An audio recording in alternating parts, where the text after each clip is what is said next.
2, recording. Seja bem-vinda, Alice, ao Senato. Sempre um prazer te receber para ensinar nós tudo sobre Prep Time. É isto. O palco é teu. Bom, gente, para quem não me conhece, muito prazer, tô vendo várias caras conhecidas aqui, e é bom que a gente esteja no Zoom, porque eu quero que vocês interajam o máximo possível comigo, porque eu acho que Prep Time, já dando um spoiler do qual que vai ser o tema principal do que eu vou falar aqui, é uma coisa que tem muito mais a ver com a qualidade do que com a forma específica que você faz. Existem determinados métodos, e obviamente eu vou falar sobre eles, que eles podem aumentar a eficiência dessa forma específica, que vai maximizar o tanto de coisas que você sabe e consegue agregar antes de um debate, mas basicamente eu acho que é importante vocês entenderem o que é necessário de um prep time, o que o prep time deveria terminar com como é que o debatedor deveria entrar em um debate, e aí sim você adaptar algum método que funcione melhor com você, que funcione melhor com a sua dupla. Duplas diferentes muitas vezes requerem tipos de prep time diferentes. Então, eu acho que é bom, inclusive, que vocês estejam aqui para interagir comigo, justamente porque é uma coisa altamente customizável. E vamos, para isso, falar um pouquinho de como é que eu vou estruturar essa informação. Basicamente, eu quero deixar muito claro quais é que são os objetivos de prep time, como é que a gente identifica a visão de mundo que a gente quer ter em um debate, como é que a gente identifica um caso vencedor no debate, e depois eu vou abordar um pouquinho como é que a gente faz o prep time para posições específicas, tipo primeira metade, segunda metade, quais as diferenças existem por aí, certo? Tá, então vamos lá. Opa, acho que minha tela saiu. Boomer. Voltou para todo mundo já? Já, Alice. Voltou. Ok, vamos lá. Eu acho que para a gente entender, principalmente, qual que é o objetivo de qualquer prep time, a gente tem que lembrar que o debate, ele é um jogo comparativo. Ou seja, é uma coisa que eu repito o tempo todo, quem já viu outras formações minhas vai lembrar disso, os calouros da USP estão aqui vão lembrar disso.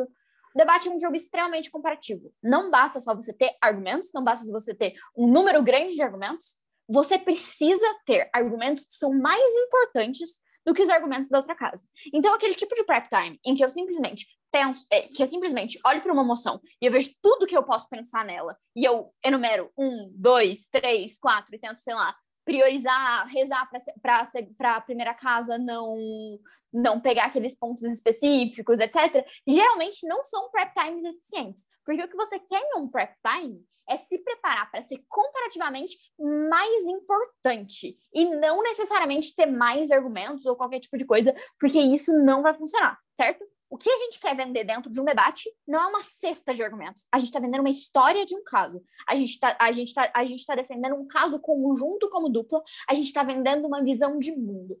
Se isso é uma coisa que a gente tem bem estabelecida quando a gente julga um debate, quando a gente está em uma mesa de adjudicação, quando a gente está comparando os times, quando a gente está dando um feedback, não existe motivo nenhum pelo qual o prep time também não deveria seguir essa mesma lógica. O que eu quero fazer no prep time não é achar um argumento, não é achar não é achar um argumento, não é achar o maior número de coisas possíveis, não é antecipar o maior número de coisas possíveis, é achar realmente aquela história que vai ser comparativamente melhor do que outros tipos de história que vão surgir e também me preparar para os outros tipos de história que podem surgir nesse debate. Eu gosto particularmente da palavra história porque eu acho que ela passa bastante essa ideia de que o caso ele precisa ter uma narrativa de vitória e não simplesmente uma cesta de argumentos em si.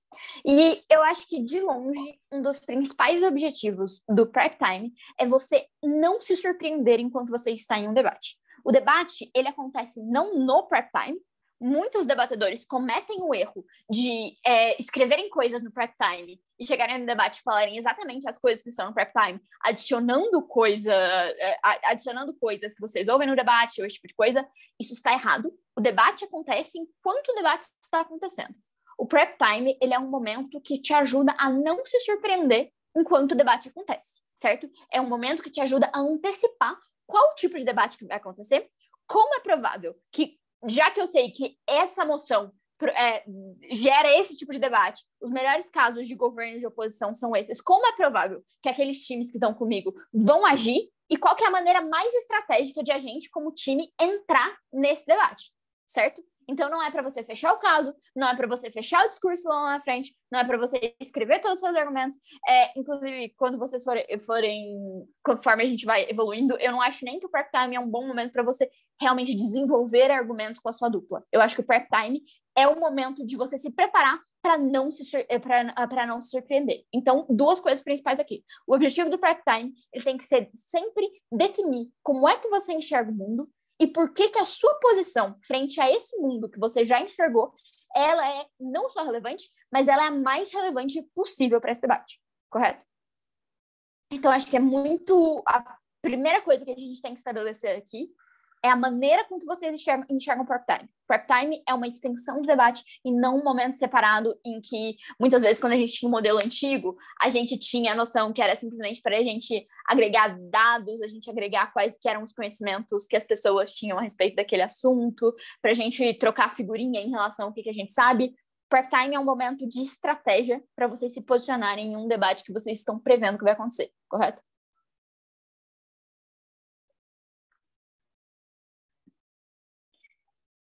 Nesse sentido, é muito importante a gente abordar como é que a gente identifica qual que é a visão de mundo que a gente vai ter durante um debate. Ou seja, como é que a minha casa, naquela posição específica que a gente acabou de ser sorteado, enxerga esse debate e como é que a gente vai se posicionar.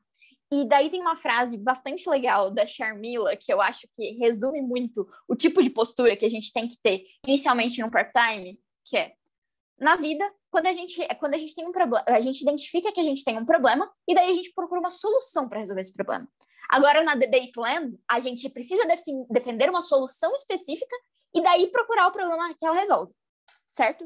Eu acho que esse tipo de frase é uma coisa que ajuda muito a montar qual é a melhor visão estratégica para vocês terem um prep time, porque basicamente você não quer necessariamente, a menos que seja, sei lá, uma moção de policy, alguma coisa assim, necessariamente colocar qual que é a melhor solução para resolver aquele problema.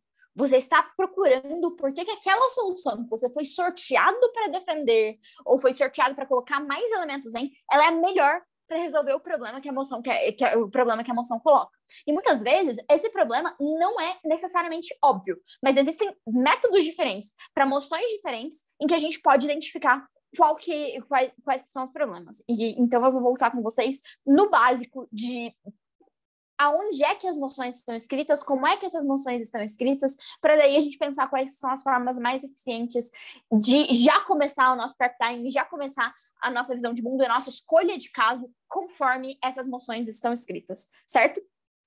Acho que a primeira coisa que precisa ficar muito claro, e daí quanto melhor debatedores vocês forem, quanto mais vocês debaterem, mais vocês vão perceber que isso não é balela. A principal coisa em um prep time é ler a moção atentamente, garantir que você está do lado certo, que é uma coisa que às vezes pode acontecer, e garantir que você realmente compreende todos os termos da moção. Termos diferentes significam ônus diferentes que você vai ter em determinados tipos de moções, mesmo quando os debates são similares. Quando eles estão escritos em modelo de... Quando eles estão escritos, por exemplo, esta casa implantaria a ALCA. É completamente diferente de um debate que fala: essa casa prefere que a ALCA seja implantada em detrimento do Mercosul. É completamente diferente de um debate de: esta casa lamenta o Mercosul. Esta casa acredita que o Mercosul deveria ser implantado. Esta casa, como governo brasileiro, acredita que o Mercosul deveria ser implantado. Então, tem muitos debates que eles parecem que falam sobre temas similares. Tem muitos debates que parecem que vocês já encontraram, mas se vocês não estão realmente confortáveis nos termos da moção, existe uma possibilidade muito alta de você ficar fora do debate ou de você não ser tão relevante assim para o debate, dependendo de como é que a moção está escrita, correto? Vamos uma a uma. A primeira, nas famosas moções de esta casa faria, implantaria, ou esse tipo de coisa, que são moções de policy, a gente tem que lembrar que o nosso objetivo, quando a gente vê uma moção assim, é ter uma política específica para resolver um problema específico, certo? E o seu objetivo como debatedor frente a uma moção assim, seu ônus como debatedor frente a uma moção assim, é mostrar por que essa política específica resolve esse problema e é o melhor jeito para resolver esse problema. Isso muitas vezes pode significar você ter que usar um modelo ou qualquer tipo de coisa. Mesma coisa vale para a oposição. Seu objetivo como oposição é mostrar por que essa política específica que a moção coloca não resolve o problema. Ou por que ela resolve o problema, mas ela gera problemas que são piores. Certo? Quando você já tem esse tipo de visão estratégica de, ok, quando a moção é faria, implantaria, e o que eu preciso provar é que essa é uma solução suficiente para resolver esse problema X que eu identifiquei, é muito mais fácil você ser estratégico em termos de priorizar qual é o caso que você vai escolher no prep time, certo? Um exemplo muito bom de moção de policy em relação a isso é uma do segundo Open Coimbra, que é: esta casa transferiria a gestão de todos os recursos hídricos para um organismo internacional.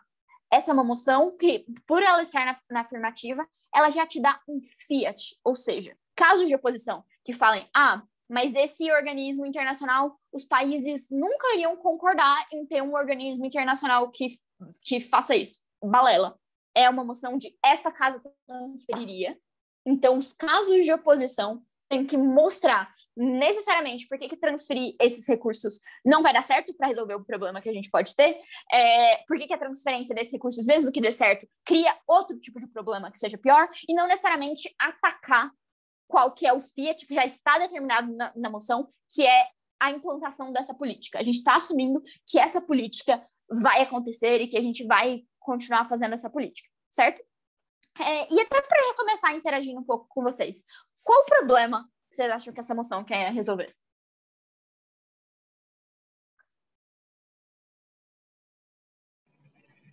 A desigualdade de recursos hídricos no mundo?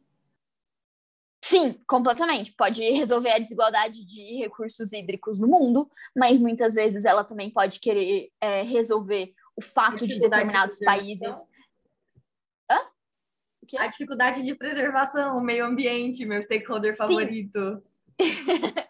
Sim, total. Ela pode estar querendo resolver o desperdício de água, ela pode estar querendo resolver o fato de que muitos países que têm muitos recursos hídricos, tipo o Brasil, eles poluem muito. Então, percebam que quando você se pergunta qual é o problema que essa moção quer resolver, e essa é uma moção de guerras internacionais também, uma ótima saída aqui para essa moção, quando a gente percebe qual que é o problema que essa moção efetivamente quer resolver, e a gente já tem a policy que vai resolver esse problema, a gente tem que se opor ou defender essa policy, é muito mais estratégico você entrar no seu prep time pensando que você tem que achar argumentos do porquê que essa policy específica de órgão internacional ela é efetiva ou não efetiva para resolver esse problema. Esse problema que a gente quer resolver é o mais importante ou existe algum outro problema que seja mais importante ainda, que é, por exemplo, sei lá, a soberania de países pequenos ou alguma coisa assim.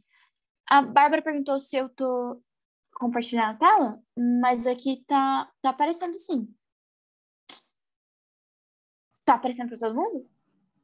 Não estava aparecendo para mim, eu saí e entrei de novo. E não tá. Eu vou sair e entrar de novo, então. Eu tô vendo. Boa. Aqui também tudo certo.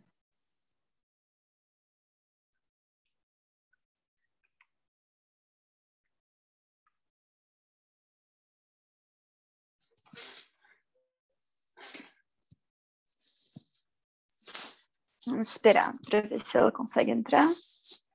Mas outras pessoas saíram, então não devia estar sendo um problema frequente. Tá voltando.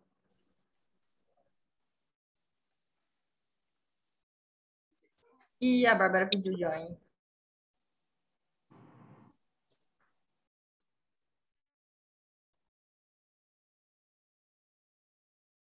Acho que é isso, amiga. Tá melhor aí, gente? Estão A galera que conseguindo saiu. Eu entrei agora e agora eu tô ouvindo. Tô vendo, desculpa. Boa. Então, posso continuar? Ok, então, todo mundo lembrando da palavra de Sharmila, o seu objetivo na Debateland é, então, defender uma solução, e daí você procura o problema que essa solução quer, que é o problema que essa solução especificamente quer resolver. Se você justifica, então, em um primeiro governo, em um segundo governo, nessa moção, o porquê que efetivamente essa coisa que essa policy resolve é um problema, por que ela é um problema importante e relevante que as pessoas deveriam se preocupar, e mais do que isso, por que essa policy específica dá conta de resolver esse problema, essa é a melhor estratégia que você pode ter em uma moção, em uma moção de escritas assim. Isso funciona para basicamente quase todas as moções de policy, dada sua especificidade.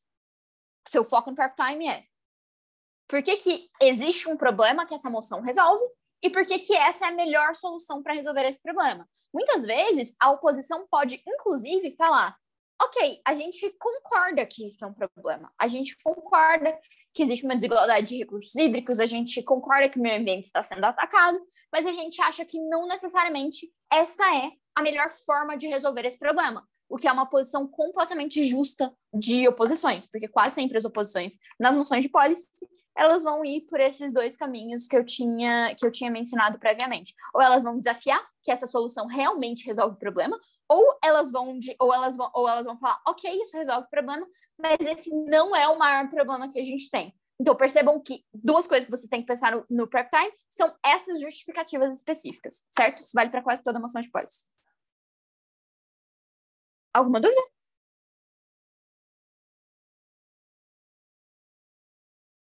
Ainda não. Ok? Boa. Tô tranquilo. Tá bom. Então, vamos para as moções de esta casa prefere. Moções de esta casa prefere, um exemplo delas: esta casa prefere um mundo com menos representatividade LGBT na mídia, em detrimento de um mundo em que a maior parte da representatividade envolva estereótipos como o barrier gaze, que falavam que o slide específico explicava que esse barrier gaze por exemplo, quando personagens LGBT quase sempre morrem, ou tem um final triste, ou tem um final trágico, esse tipo de coisa. Quando a gente tem uma moção de esta casa prefere, a nossa abordagem no prep time é completamente diferente, porque a gente não precisa necessariamente provar que isto aconteceria, como aconteceria, se as emissoras de televisão estariam dispostas a cortar a representatividade LGBT. A gente não precisa provar que isso é plausível de acontecer, mas simplesmente que, se isso acontecesse, o mundo seria comparativamente melhor do que o mundo do status quo é, certo? Então, eu preferiria que esse mundo acontecesse, e o meu comparativo em relação a isso é necessariamente o mundo do status quo, certo? Aqui, a gente já dá na própria moção que o status quo é o barrier gaze, o InfoSlide deixava isso bastante claro. Só que pense que todos os argumentos que você fizer no prep time, eles necessariamente vão ter que ter essa instância comparativa de me mostrar por que quando eu tenho isso é comparativamente superior ao que eu teria no status quo. E sua instância na oposição sua instância na oposição não necessariamente tem que ser defender que o barrier gaze é uma coisa boa, sabe? Você não precisa, em nenhum momento nessa moção, chegar e falar assim: barrier gaze é uma coisa ótima, gays têm que morrer mesmo se você fizer isso. É até uma linha possível nessa moção, só que você vai imediatamente ser respondido, você imediatamente vai ser refutado por linhas principiológicas, pragmáticas, práticas, éticas, whatever. Então, você não necessariamente precisa discordar que o barrier gaze é um problema, mas você simplesmente precisa mostrar que, ok, mesmo que o barrier gaze seja um problema no status quo, a gente acha que um mundo em que a gente tenha menos representatividade LGBT, ele é comparativamente pior do que o mundo que a gente já tem, que não é perfeito, mas ele é um pouquinho melhor, entende? Então, quando você tem essas moções de prefere, você tem que passar muito mais tempo comparando isso com o status quo do que pensando especificamente em qual que é o modelo que eu vou dar para garantir que essa política vai resolver aquele problema. Por exemplo, comparando isso com as moções de essa casa faria e de essa casa implantaria, nessa moção específica da água, eu acho difícil um primeiro governo que não tenha que fazer um modelo nela, para mostrar que a gente realmente vai dar conta de resolver esse problema efetivamente. Inclusive, quando eu debati essa moção, eu usei por exemplo, não vou lembrar especificamente o que eu fiz no primeiro governo, mas, por exemplo, a gente garantir que esse órgão internacional, todos os países vão ter o mesmo poder de voto, esses países, ao final do ano, cada um vai ter uma cota de água disponível conforme o tamanho da sua população. Quando eu estou colocando modelos, eu estou dando insumos para mostrar por que essa política específica resolveria esses problemas, certo? Se eu identifiquei um problema e se eu quero justificar que essa política é a melhor para resolver esse problema, nada de errado você adicionar mecanismos que você garanta que esse problema realmente vai ser resolvido. Isso, no fundo, é simplesmente uma blindagem a casos de oposição que vão chegar e falar assim, mas essa solução não resolve, certo? Se a gente já tem que todos os países vão ter uma cota de água proporcional ao tamanho de sua população, e eu já pensei isso no Prep Time, fica muito mais difícil uma oposição chegar para mim e falar assim, mas o lobby dos Estados Unidos é muito grande, então toda a água vai ficar para os Estados Unidos e os países pequenos que não têm tanto lobby vão passar a escassez de água. Não. O modelo do primeiro-ministro já dá conta de refutar isso, a partir do momento que ele adiciona o mecanismo de que essa cota de água vai ser redistribuída conforme a população.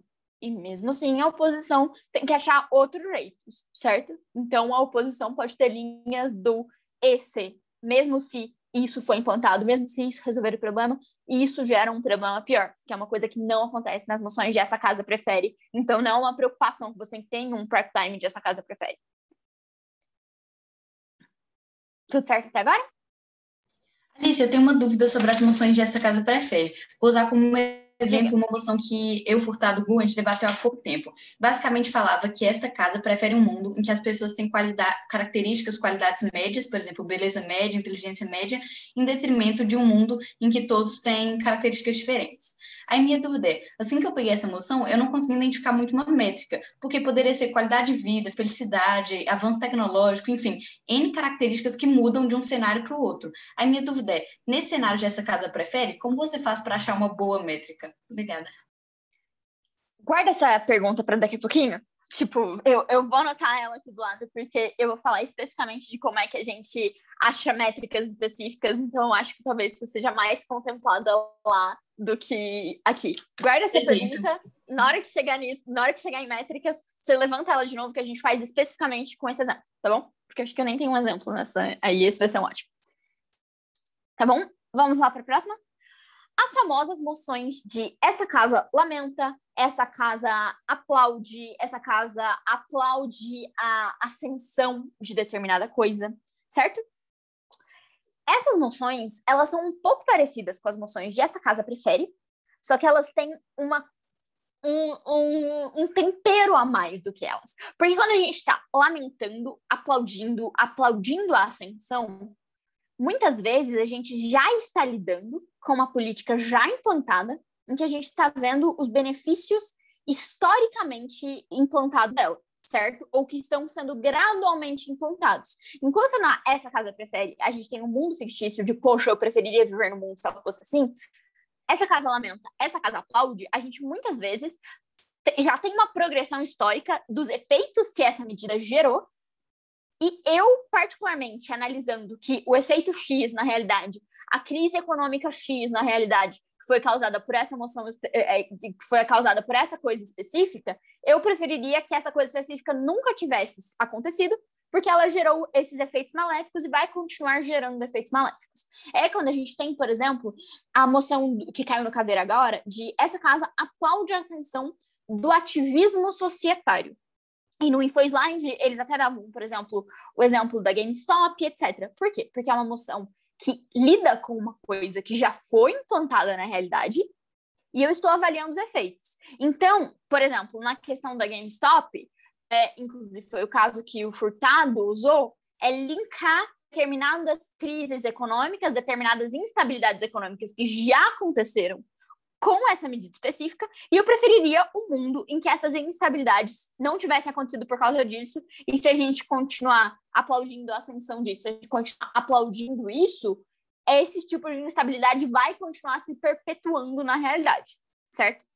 Nesse caso, por exemplo, um prep time de governo, ele tem que ser muito mais focado em a gente pensar, ok, esses foram os efeitos que essa medida gerou na realidade. Pode ser que a gente não tenha efeitos imediatos que são absolutamente positivos, mas um caminho para a gente continuar aplaudindo isso, ou aplaudindo a ascensão disso, é a gente mostrar como que no longo prazo, apesar desse malefício, dessa crise econômica X aqui, a gente vai conseguir ter um ganho em meio ambiente, que foi, por exemplo, o caso que eu usei, certo? Então, que a gente está disposto a abrir mão dessas coisas maléficas que estão acontecendo no curto prazo, eu não preciso discordar do que elas estão acontecendo, mas para no longo prazo eu tenho um benefício que seja maior, ou mais do que isso. Eu também posso ir pela linha de discordar que as crises econômicas estão acontecendo por causa do ativismo societário, que foi até outra linha que a gente usou, sabe? Então, basicamente, você olha o que essa moção específica, o que essa política específica implantou na realidade, e eu tento, no meu prep time, identificar se foi essa política específica que implantou isso realmente, ou se ela não implantou, ou se mesmo que ela tenha implantado isso, se ela implanta coisas que são superiores, ou implantará coisas que são comparativamente superiores. Entende? Já outra coisa completamente diferente, outro tipo de pipeline completamente diferente que a gente tem que fazer aqui, certo? Alguma dúvida técnica? Tranquilo. Tá bom. Agora, essas noções de esta casa acredita, na real, elas são bastante parecidas com as noções de esta casa prefere. Muitas vezes essa casa acredita que o mundo deveria ser assim, ou qualquer coisa nesse sentido. Só que existe uma coisa tricky aqui, que é, muitas vezes, as noções de essa casa acredita, principalmente quando a gente está falando em relações internacionais ou qualquer coisa do tipo, quando elas não têm um agente específico, que é o próximo tipo de coisa que eu vou lidar, elas muitas vezes falam sobre você acreditar que se determinado agente agisse dessa forma específica, isso seria melhor para o bem geral. E esse bem geral é o que você prova para o cidadão médio que ele deveria se importar com. Então, quando a gente tem essa moção que caiu também no segundo Open Coimbra, essa casa acredita que a União Europeia deveria buscar a integração com o leste europeu. Essa não é necessariamente uma moção em que a gente tem que olhar só para o stakeholder da União Europeia. Essa casa acredita que a União Europeia deveria fazer X. Se você quiser ter um caso em que você olhe somente para a própria União Europeia, você tem que provar para o cidadão médio, você tem que provar para os adjudicadores por que a União Europeia é o stakeholder mais importante nesse debate. Você pode fazer isso de algumas formas. Você pode falar que a gente deveria se preocupar com o bem-estar primordial da União Europeia, porque a União Europeia tem vários contratos com vários países do mundo, porque a União Europeia é sede de várias empresas, porque a União Europeia recebe muitos imigrantes, porque os cidadãos da União Europeia vão sofrer uma perda imensurável em relação a isso. Então, se eu quero olhar pelo viés de um único stakeholder aqui, eu tenho que fazer uma justificativa do porquê que eu estou olhando somente no viés desse stakeholder. Só que o ideal realmente para essas moções é você olhar, inclusive, pela ótica de diversos stakeholders diferentes. Ou seja, você olhar também para esses países do leste europeu que vão ser integrados. Pode ser ruim para a União Europeia se integrar com economias mais fracas, mas é ruim para essas economias mais fracas se integrarem com a União Europeia? É uma coisa que você tem que trabalhar aqui também. Nesse caso, eu era oposição nesse debate. A minha saída, em termos de prep time, para fazer essa moção funcionar conforme os ônus que eu tinha nela, era pensar o seguinte: ok, o leste europeu é um stakeholder importante. Quando você entra em uma união como a União Europeia, sua moeda pode ficar mais forte, você pode ter mais contratos de venda ou esse tipo de coisa. A sua população pode ir para a União Europeia trabalhar. Isso são benefícios excelentes. Mas esses são benefícios que eu consigo somente com a integração com a União Europeia? Não. E o slide deixava claro que no caso, esses países estariam entrando dentro da União Europeia. Então, minha estratégia aqui foi: não, são benefícios muito bons, mas não necessariamente eu preciso estar na União Europeia para ter esses benefícios. Eu posso, por exemplo, fazer um acordo comercial com a União Europeia e ter esses mesmos benefícios. Se seria bom para a União Europeia se integrar comigo, eles não precisam necessariamente me ter como um membro votante da União Europeia, eles simplesmente podem me integrar economicamente ali, eles podem fazer um acordo de livre comércio ou whatever, sem que eu tenha um poder de voto lá. Inclusive, esses foram os POIs que eu levantei durante todo o debate, desde o primeiro-ministro para eles. Tá, mas por que eu tenho que necessariamente ser um país votante da União Europeia? E daí, o meu caso era quais é que são os problemas de esses países votarem na União Europeia. O debate está lá gravado, se vocês quiserem ver depois, é um debate bastante interessante, que eu particularmente gosto. Quais são os problemas de eu ter esses países como votantes na União Europeia? São X, Y, Z, são tudo da União Europeia. São esses problemas aqui, mas não necessariamente eu estou negando que podem existir benefícios econômicos do lado deles. Eu acho que existem benefícios econômicos do lado deles, mas eu acho que esses benefícios econômicos, eles não são mutuamente excludentes e eles não dependem unicamente dessa política específica, certo? Então, acredita, vários stakeholders, você tem que pensar em qual que é o ônus de vários stakeholders. Correto? Alguma dúvida? Alice, eu não entendi muito bem como a gente escolhe o melhor stakeholder possível para a gente defender emoções como essa. Olha, muitas vezes a própria moção vai te dar determinados stakeholders, daqui a pouquinho eu vou falar especificamente também de stakeholders, mas o que você tem que pensar em moções de acredita é que, independentemente do stakeholder que você escolher priorizar, você vai ter que justificar por que aquele stakeholder ele deve ser priorizado frente ao cidadão médio. Você tem que me justificar por que o cidadão médio deveria levar os interesses desse stakeholder como tipo, a coisa mais importante desse debate. Certo? Outro exemplo, para ficar até mais ilustrativo para vocês. Moção da final de iniciados do CMDLP de 2019. Era alguma coisa de esta casa acredita que... tinha um slide que falava, existe uma poção que faz com que todos os indivíduos que tomem essa poção não consigam mais se apaixonar. Esta casa acredita que todos os adultos que assim desejassem deveriam ter permissão para tomar essa poção, certo? Eu era oposição. Basicamente, como é que eu elenquei os stakeholders?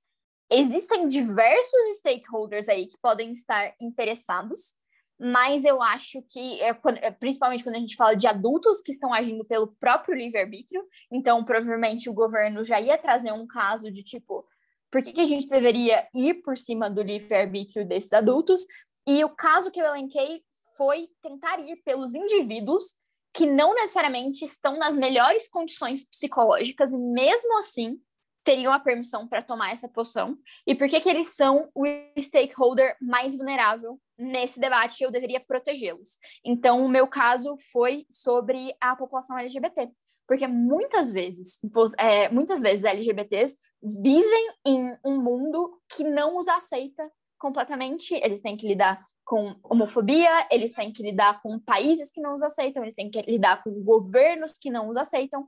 Então, muito provavelmente, mesmo que eles sintam atração e se apaixonem por pessoas do mesmo sexo, não necessariamente essa é a escolha mais racional. Então, é bastante provável que, por exemplo, se eu tiver uma pessoa que é LGBT na Rússia, ela prefira, mesmo que ela se aceite como LGBT ou whatever, ela prefira tomar essa poção e nunca se apaixonar para ela se mitigar de sofrer homofobia ou esse tipo de coisa.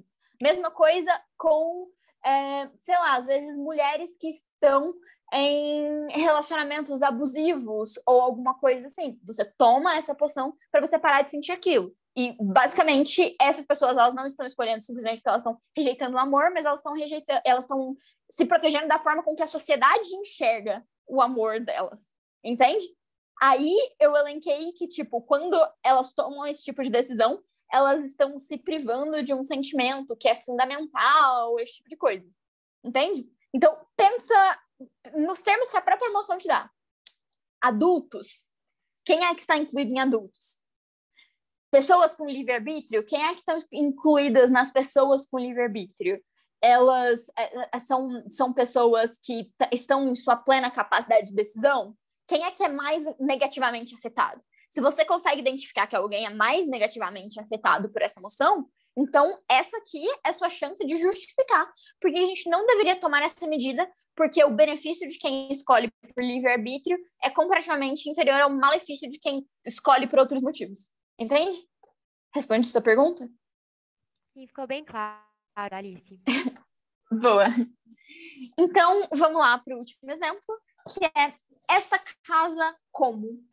Esta casa acredita que está no interesse de... Quando a gente pensa nessa noção de essa casa acredita que os Estados Unidos deveriam fazer isso, eu tenho que justificar para os Estados Unidos, para o cidadão médio, o porquê que os Estados Unidos tomando a política X seria melhor para o bem-estar geral. Se esse bem-estar que eu elencar for só dos Estados Unidos, vocês lembram que eu tenho que justificar porque que ele deveria se importar com o bem-estar dos Estados Unidos. Mas quando eu tenho uma noção de esta casa acredita que está no interesse dos Estados Unidos, eu simplesmente tenho que olhar para o interesse dos Estados Unidos ali. Quando eu tenho uma moção de esta casa como, por exemplo, esta casa como Michel Temer não se arrepende de nada, eu estou olhando somente pela ótica de julgamento individual do Michel Temer, certo? Então, nada que o Michel Temer não se importe nesse debate, nada que não seja relevante para a vida do Michel Temer nesse debate, deve ser considerado como uma coisa importante. Se você elencar algum ponto assim, mas ele não é tão interessante para esse stakeholder específico, provavelmente está fora do debate. Se aparecer um argumento no esta casa acredita que está no interesse dos Estados Unidos fazer X e você me falar que a população do Uruguai vai sofrer muito com isso, você tem que me provar porque que os Estados Unidos ligam para o bem-estar da população do Uruguai acima dos benefícios que ele mesmo vai ter, sabe? É sempre em uma ótica de qual que é o interesse desse agente específico, qual que é o interesse desse stakeholder específico. Daí é completamente diferente do que eu estava respondendo anteriormente. Porque enquanto em outras você tem que justificar o stakeholder e você tem que comparar o interesse de stakeholders para você mostrar que você deveria ligar mais para o interesse desse X, nessa casa como você simplesmente se preocupa com um único stakeholder, certo? Então, eu fiz essa exposição e eu queria que vocês tivessem acesso a essa exposição para vocês lembrarem que mesmo em moções parecidas, mesmo em temas parecidos, a redação da moção, ela é sua chave para entender qual que é o ônus que você vai ter que preparar no seu prep time. Então, quando você entende profundamente qual que é a redação da moção, você sabe qual estratégia você tem que adotar, você sabe qual tipo de argumento você tem que adotar, você sabe qual tipo de preocupação você tem que ter.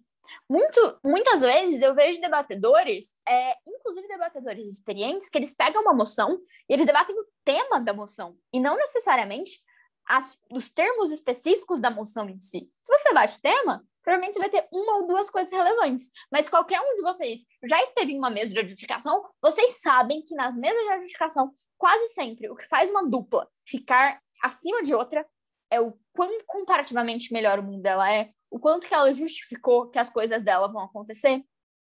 Inclusive, quando você entende os termos específicos da moção, você entende qual que é o seu ônus de prova em relação a essas coisas. Você entende o que você tem que provar para mostrar isso. Se o seu argumento é sobre LGBTs em países tipo a Rússia, que agora vão tomar posição de parar de amar a rodo, então você, quando você acha que o seu argumento é esse, você sabe que é uma moção de esta casa acredita, sabe que você vai ter que despender algum tempo do seu discurso me provando por que o bem-estar deles é comparativamente superior aos ganhos que a pessoa que tá de boa e simplesmente decidiu, cansei de me apaixonar, vai ter, entende?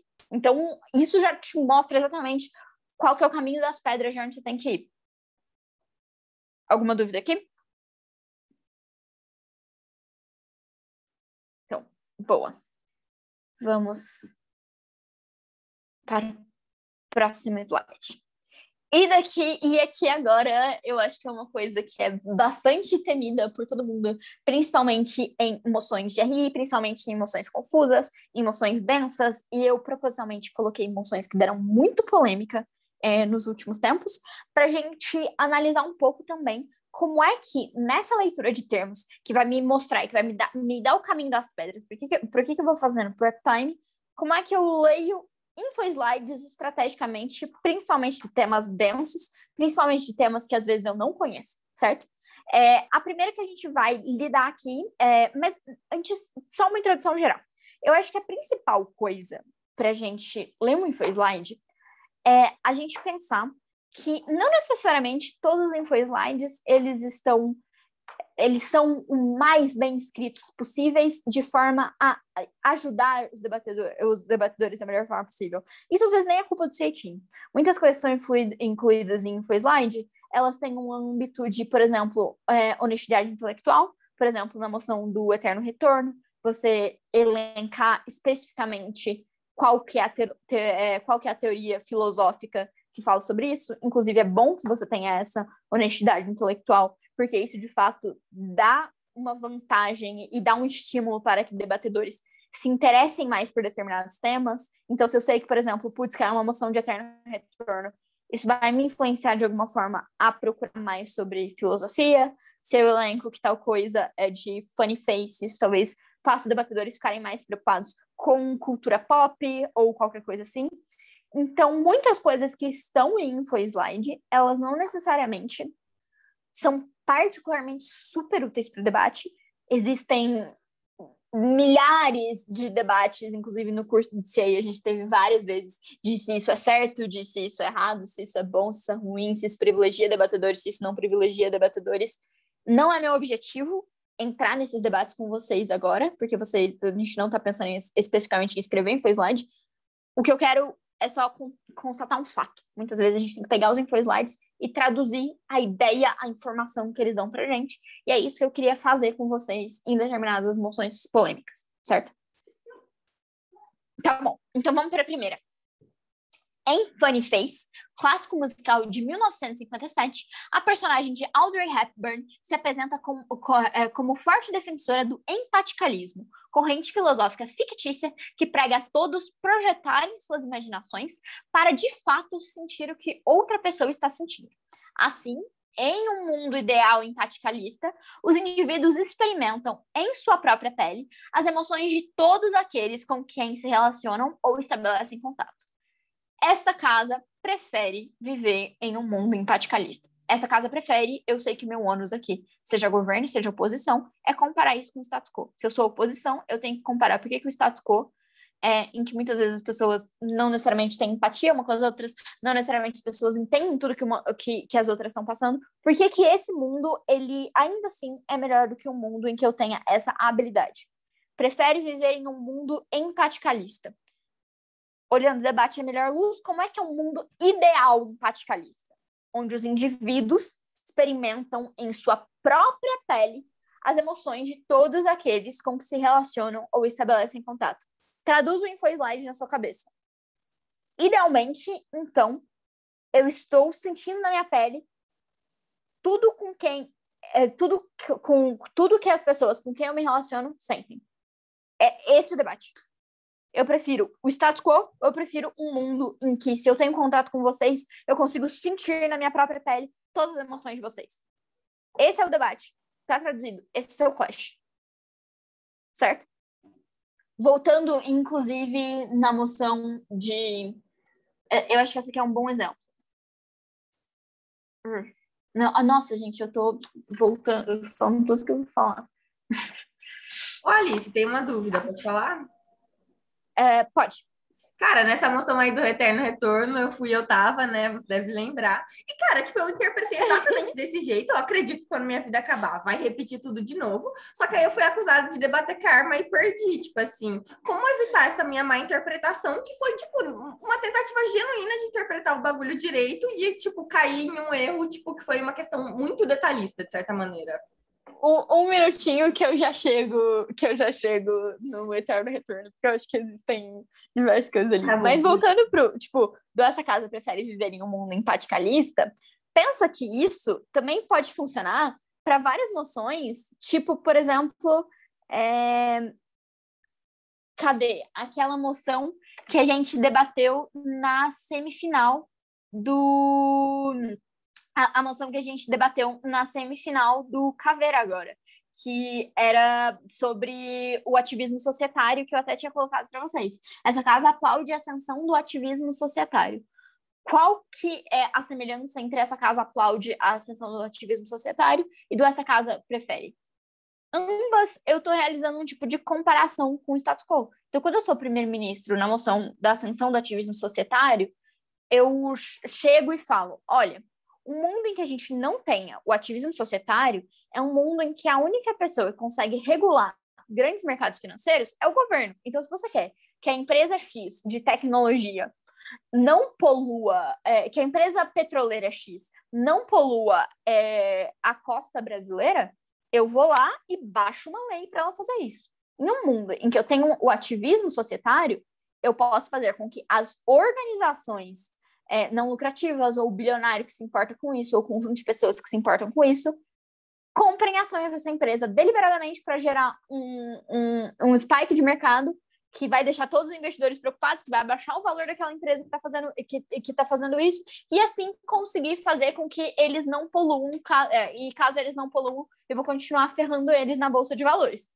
certo? O que eu tô fazendo é simplesmente comparando como é que é o mundo com isso, como é que é o mundo sem isso. Então, o infoslide da moção do empaticalismo, ele tem exatamente o mesmo objetivo de traduzir para vocês qual tipo de mundo que vocês vão ter que comparar com o status quo. Só isso. Entende? Alguma Alice, eu dúvida tenho uma nessa? dúvida. E daí a gente vai. A gente vai tipo pro assim, pepino depois. quando tu é uma segunda casa, será que, tipo, é estratégico a gente ler muitas vezes os infoslides para ver se, tipo, tem alguma coisa que a nossa casa alta não notou? Aí, tipo, a gente usa aquilo como nossa estratégia, só que, tipo, a gente tem que ler muitas, muitas, muitas e muitas vezes. Tipo, será que essa gestão é uma coisa estratégica, tipo? Olha, o infoslide e a redação da moção, eles servem não para você realizar uma caça ao tesouro com eles. Eles servem para deixar o debate claro. Eles servem para colocar para ele colocar para você exatamente o que você tem que debater. Exatamente quais são os classes de debate, para que você tem que se preparar, certo? Tipo, para além de como é que eu pego casos específicos no meu part-time, quando eu entendo o infoslide e eu consigo traduzir o infoslide que, idealmente, então, nesse mundo eu sentirei na minha pele tudo com quem eu me relaciono sente versus os status quo, é simplesmente para eu entender o que vai ser debatido. Um bom debate não é um debate que os debatedores precisam realizar caça ao tesouro por coisas que o CA escondeu de prêmio para eles. Um bom debate é um debate que ele é claro desde o infoslide, desde a moção, desde o primeiro-ministro, do líder da oposição, etc., em que você joga por ali. E eu acho que a gente sempre tem que tentar debater o melhor debate possível. Eu acho que quando você faz isso, de reler o infoslide muitas vezes, etc., você corre um risco muito grande, às vezes, de tentar fazer um framing diferente, que não é necessariamente o framing correto do debate. Eu acho que você tem que ler exatamente o mesmo número, você tem que ler o infoslide não várias vezes até você achar alguma coisa diferente, mas tem que ler o infoslide o número de vezes que for suficiente para você entender qual que é o clash desse debate e conseguir traduzir qual que é o comparativo que você vai ter que fazer entre governo e oposição. Certo? Saquei, Alice, falou.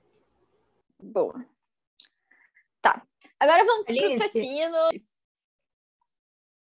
Vocês estão vendo aqui, vou fazer um lapisinho, vou fazer um gráfico para vocês. Argumentos em debate funcionam assim. Essa curva aqui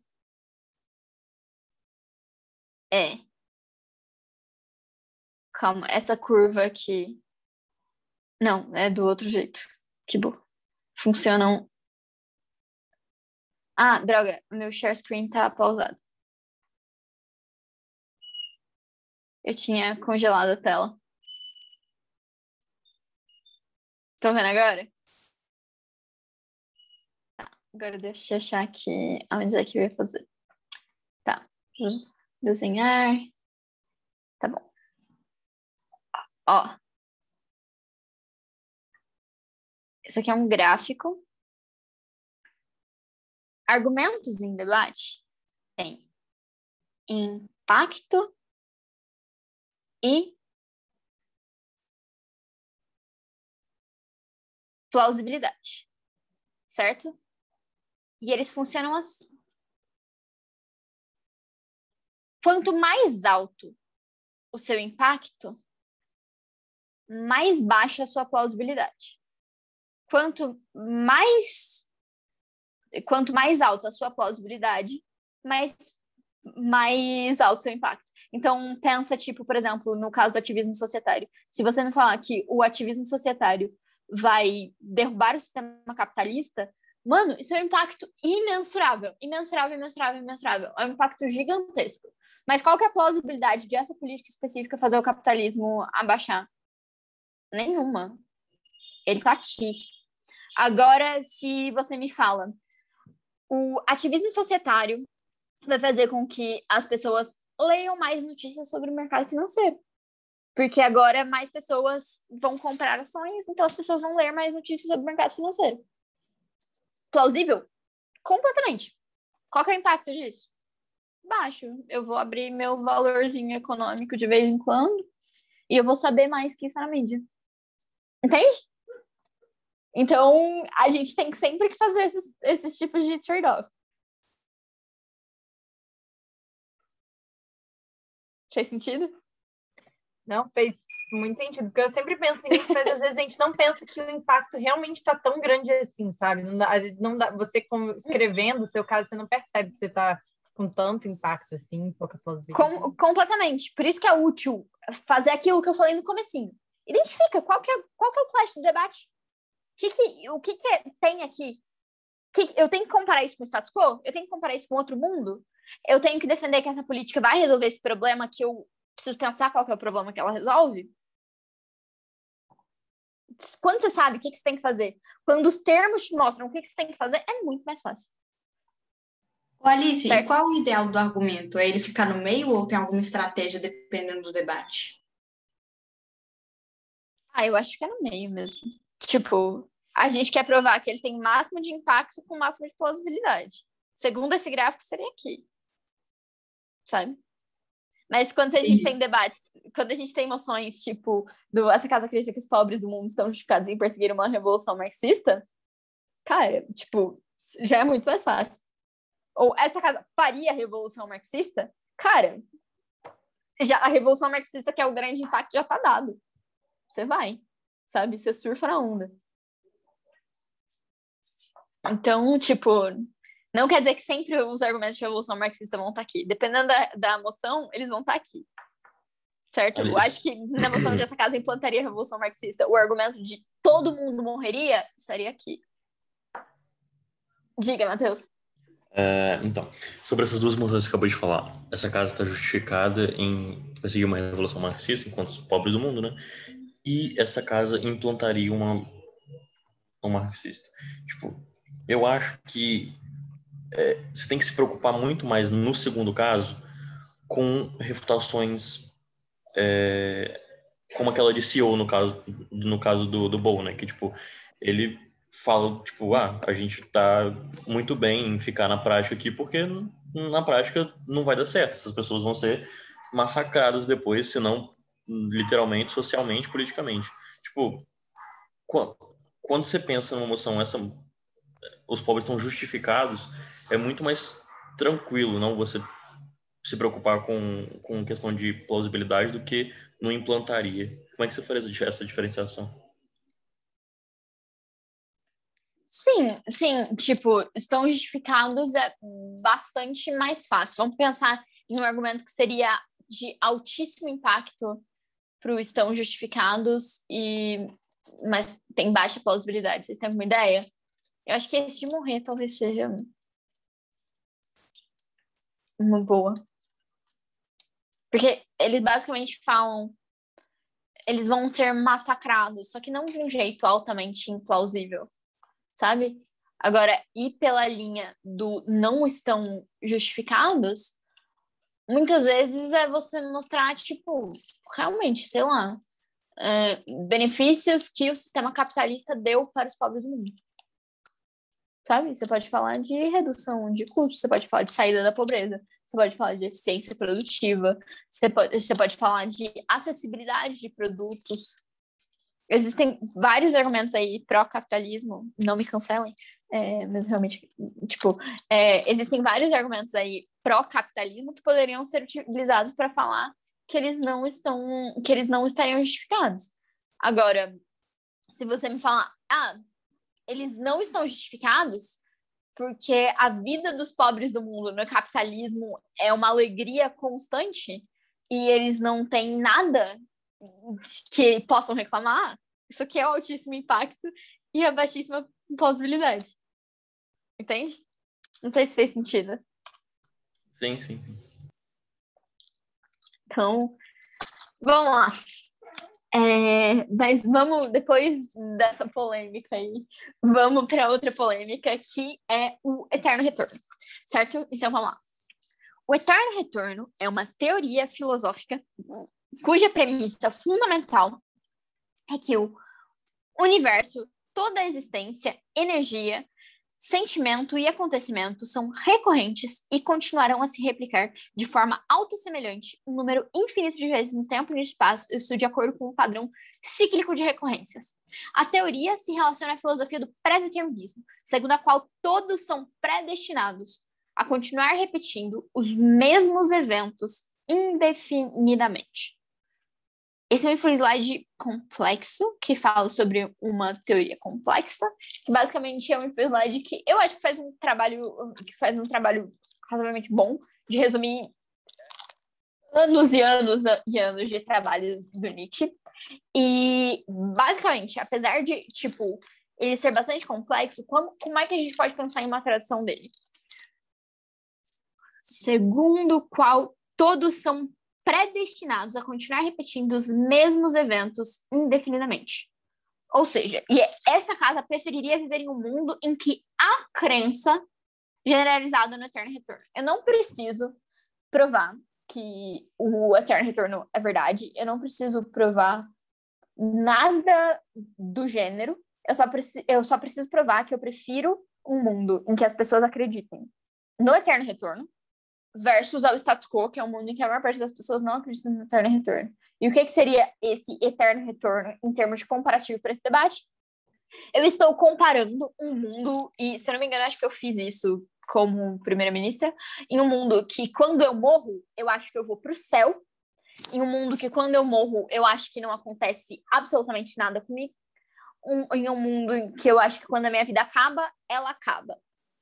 Certo? Então, esse é o mundo do status quo. Tem pessoas que acreditam em céu, tem pessoas que acreditam em religião, que eu vou ser recompensado pelas minhas boas ações, que eu vou ser punido pelas minhas ações ruins, ou alguma coisa assim, versus um mundo em que eu acredito que no momento que eu morro, fechei meus olhos lá, eu vou voltar e viver exatamente a mesma vida que eu vivi, certo? Em um ciclo indefinido de eventos.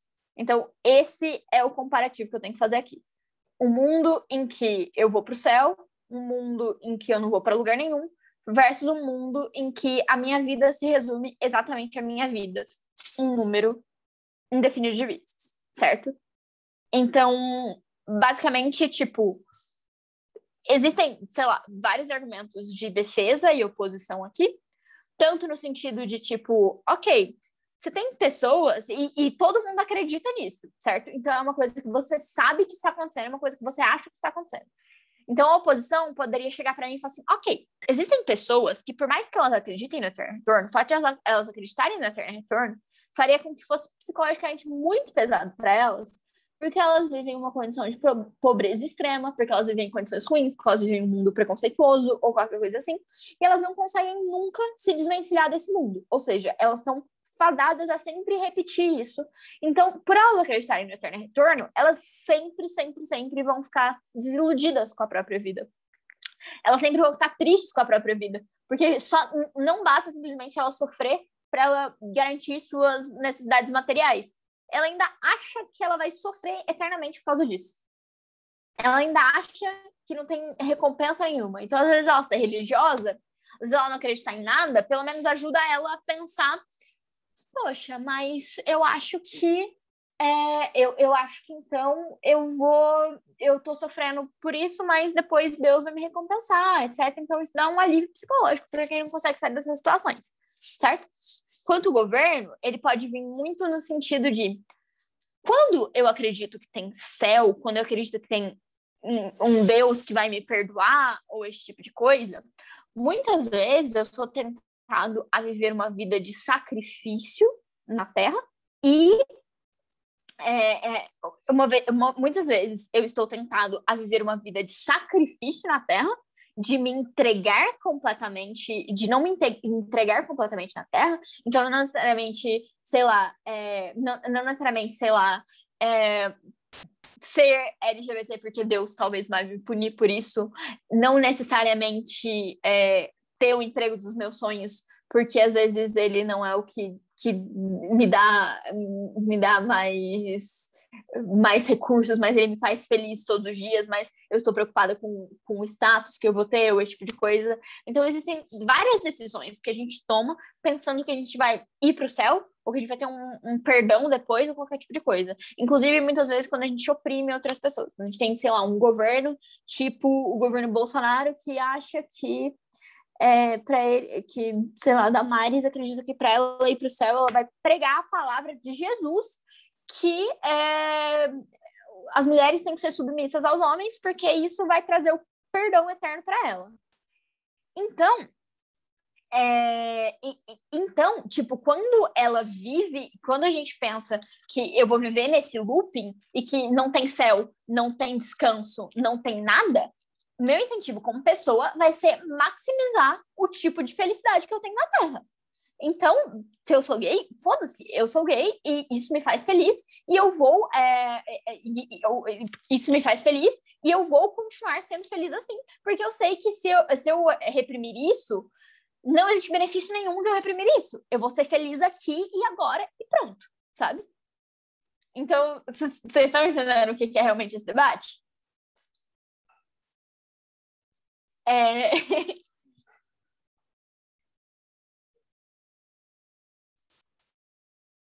Aí a discussão entre a Dani e a Brenda no chat tá ótima, vou inclusive ler para ficar também na gravação, etc. Que é basicamente, tipo, então o Eterno Retorno, ele é um mundo em que você vive em um loop independentemente da sua ação. Ou seja, não existe nenhum tipo de punição, você não vai para o inferno. Não existe nenhum tipo de bonificação, você não vai para o céu, você não vai descansar eternamente, você não vai parar.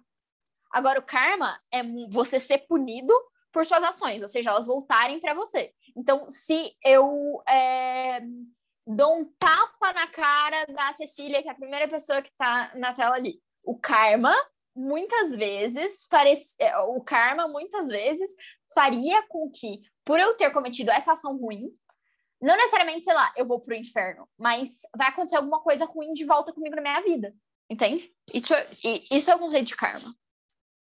Então, isso que vai voltar para você, ou esse tipo de coisa. Independentemente do que você faz, de fato, vai ser um loop daquilo que você está fazendo.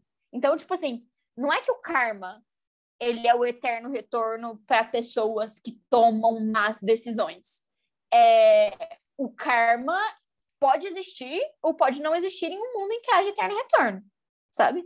Mas a questão aqui que o governo pode trazer é que o fato de as pessoas terem a crença generalizada no eterno retorno vai fazer com que elas queiram tomar decisões melhores. Então, se esse é um mundo que existe o fenômeno do karma, que é, se eu faço uma coisa ruim, essa coisa ruim volta para mim, e você me prova que, sei lá, karma existe, ou alguma coisa assim, ou que você me prova que a maior parte das pessoas também acreditou em karma, aí mesmo que elas não querem fazer nada de ruim, sabe? Porque não só eu vou estar fazendo uma coisa ruim para essa pessoa, mas essa coisa ruim que eu tô fazendo para essa pessoa vai voltar para mim. Só que aí qual que é o problema? Se eu acredito que eu não vou nem pro céu, nem pro inferno, muitas vezes o governo tem o ônus de comparar isso com o fato puxa, mas qual que é o meu incentivo para não passar por cima do outro? Sabe? Qual que é meu incentivo para não voar no pescoço dos outros, se isso vai maximizar minha felicidade? Basicamente, o que eu quero passar com isso aqui, indo especificamente como é que a gente maximiza isso no prep time, essa é uma emoção de essa casa preferiria viver em um mundo assim. É uma emoção que eu tenho que comparar o mundo assim com o status quo. Não é uma noção de se eterno retorno é bom ou se eterno retorno é ruim. Não é uma noção de se eterno retorno existe ou não existe. É uma noção de eu prefiro viver no status quo ou prefiro viver em um mundo em que seja assim. O InfoSlide, ele tá ali para me contar como é que esse mundo é. Então, eu pego esse InfoSlide e a minha ação estratégica no part-time com ele não é compreender se o eterno retorno está bem provado, se ele não é provado. O meu objetivo aqui é traduzir uma linha, 2 frases de como é que o mundo é. Porque quando eu entendo como é que o mundo é no eterno retorno, eu sou comparativa desde o início como que o mundo é na oposição. É exatamente o que a Dani estava falando aqui. Você tem que pensar que um mundo com o eterno retorno, em que eu durmo, sou predestinada a continuar repetindo os mesmos eventos indefinidamente. No momento que eu morro, eu vou lá. O que isso significa? Não tem céu, não tem perdão, não tem inferno, não tem nada. É um loop, entende? Então, peguem os InfoSlides e vão com essa malícia. A moção pede que eu compare, e essas 2 moções pedem, que eu compare o status quo com um mundo em que as pessoas fazem X, em que a filosofia é X, em que as pessoas acreditam em X. Beleza. Então, a minha estratégia é entender como que é esse mundo para eu entender como que é meu comparativo. Daí, a primeira coisa que eu posso fazer no meu part-time, quando eu vejo isso, é ver especificamente quais é que são os casos, quais é que são, especificamente, quais é que são as características que diferem esse mundo do status quo, e se essas características eu vou valorar elas como boas ou como más, certo? E também entender as características boas e más para os 2 lados, mas valorar essa boa aqui como melhor, ou valorar essa má aqui como pior, comparativamente a melhor. Entende? Tem uma parte aqui que eu não entendo, que é sempre quando tem, por exemplo, essa casa prefere viver em um mundo empaticalista. Eles não meio que terminaram, entre aspas, falando assim, viver em empaticalista do que um mundo, sei lá, com as pessoas sem sentimentos umas com as outras, sei lá, enfim, o extremo oposto. Então, se não está falando explicitamente para a gente comparar com o extremo oposto do empaticalista, seria necessariamente, você tem que comparar com o status quo? Você não pode adotar que seria o oposto, Sim. digamos assim? Sim, você compara com o status quo. Porque, tipo, Entendi. não é o extremo oposto. Não é o mundo X versus o mundo Y. Sabe? Tipo, pode ser que algum dia, eu acho muito implausível, a representatividade LGBT na mídia melhore. E, de repente, a gente não tem mais que a maior parte dos estereótipos são barrier gays. Então, a gente tem uma boa representatividade LGBT. Isso anula a moção do barrier gays? Não. Só torna ela debate land, só torna ela ficcional. Porque eu ainda estou comparando um mundo com menos representatividade LGBT com um mundo que é o barrier gays. O fato de o mundo ser barrier gays é simplesmente uma coincidência na moção. Ou o motivo pelo qual ela é relevante deveria ser debatida no status quo. Sabe? Mas Entendi. quando não tem, você compara com o status quo mesmo.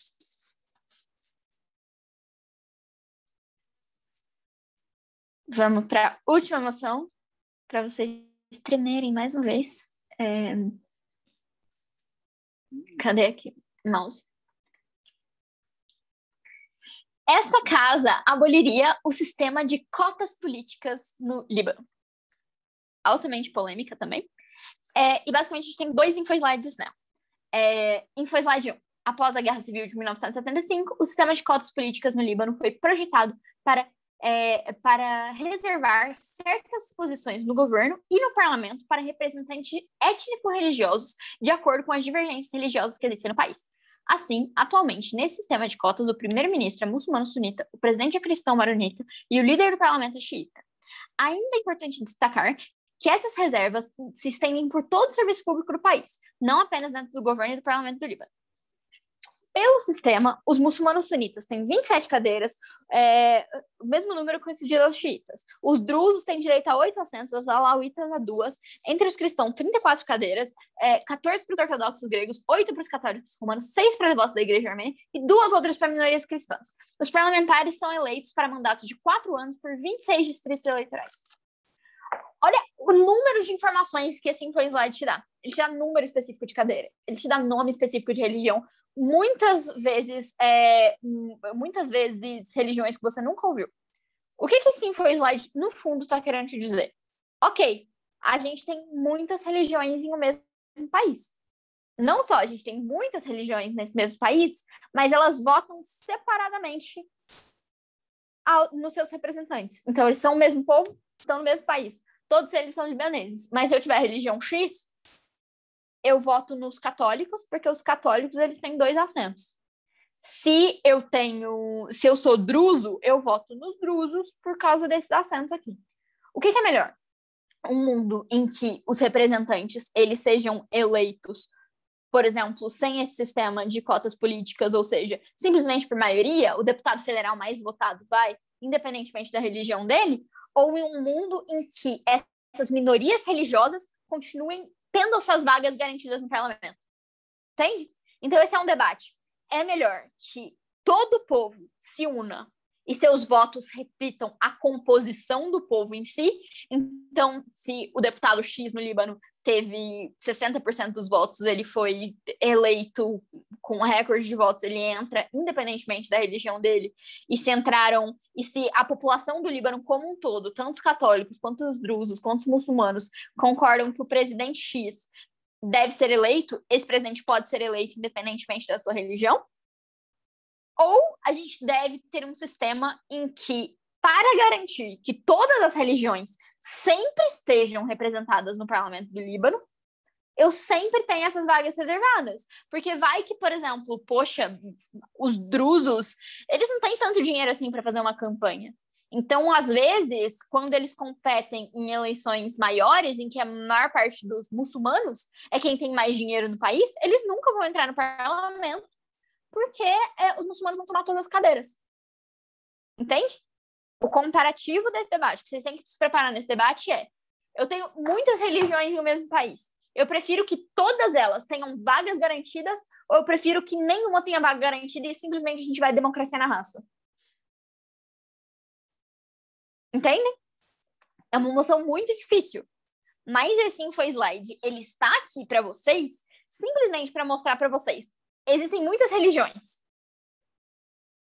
Existe uma divisão muito diferente de cadeiras conforme a religião, que não necessariamente reflete o quanto que essa campanha política aqui é boa ou ruim, ou quanto que essa proposta é boa, ou quanto que essa proposta é ruim, mas simplesmente a quantidade populacional. Ou seja, a população deve estar espelhada no parlamento. Quer traduzir isso em termos brasileiros? A gente acha que o parlamento brasileiro ele deveria ter X vagas para católicos, X vagas para evangélicos, X vagas para umbandistas, X vagas para espíritas.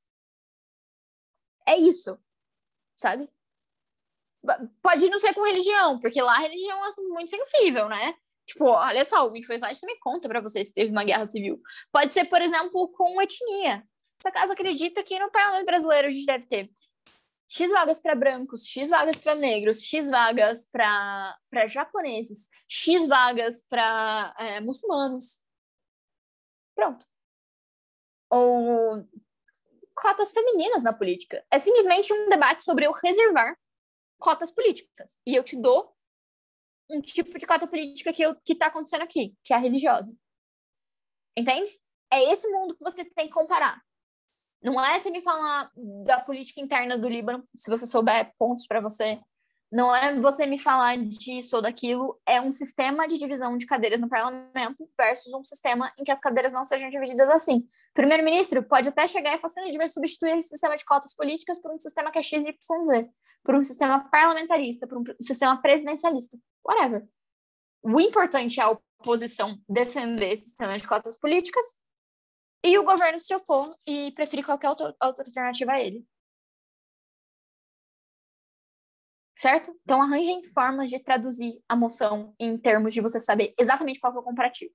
De você saber exatamente o que a oposição tem que defender, exatamente o que o governo tem que defender. Correto? Nossa, sentindo saudades de São Paulo. Tá bom. Ok, então vamos lá. Vamos entender formas de a gente entender os clashes de uma moção específica.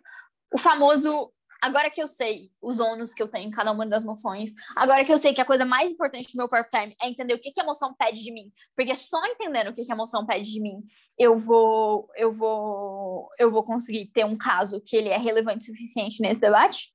Vamos entender, então, quais é que são os clashes dessa moção, ou seja, o que eu posso esperar em um debate que tenha essa moção especificamente para eu não me surpreender, certo? Acho que a primeira pergunta que pode ser útil quando a gente pensa nisso é exatamente o que o CA Team pensou quando escreveu essa moção específica, certo?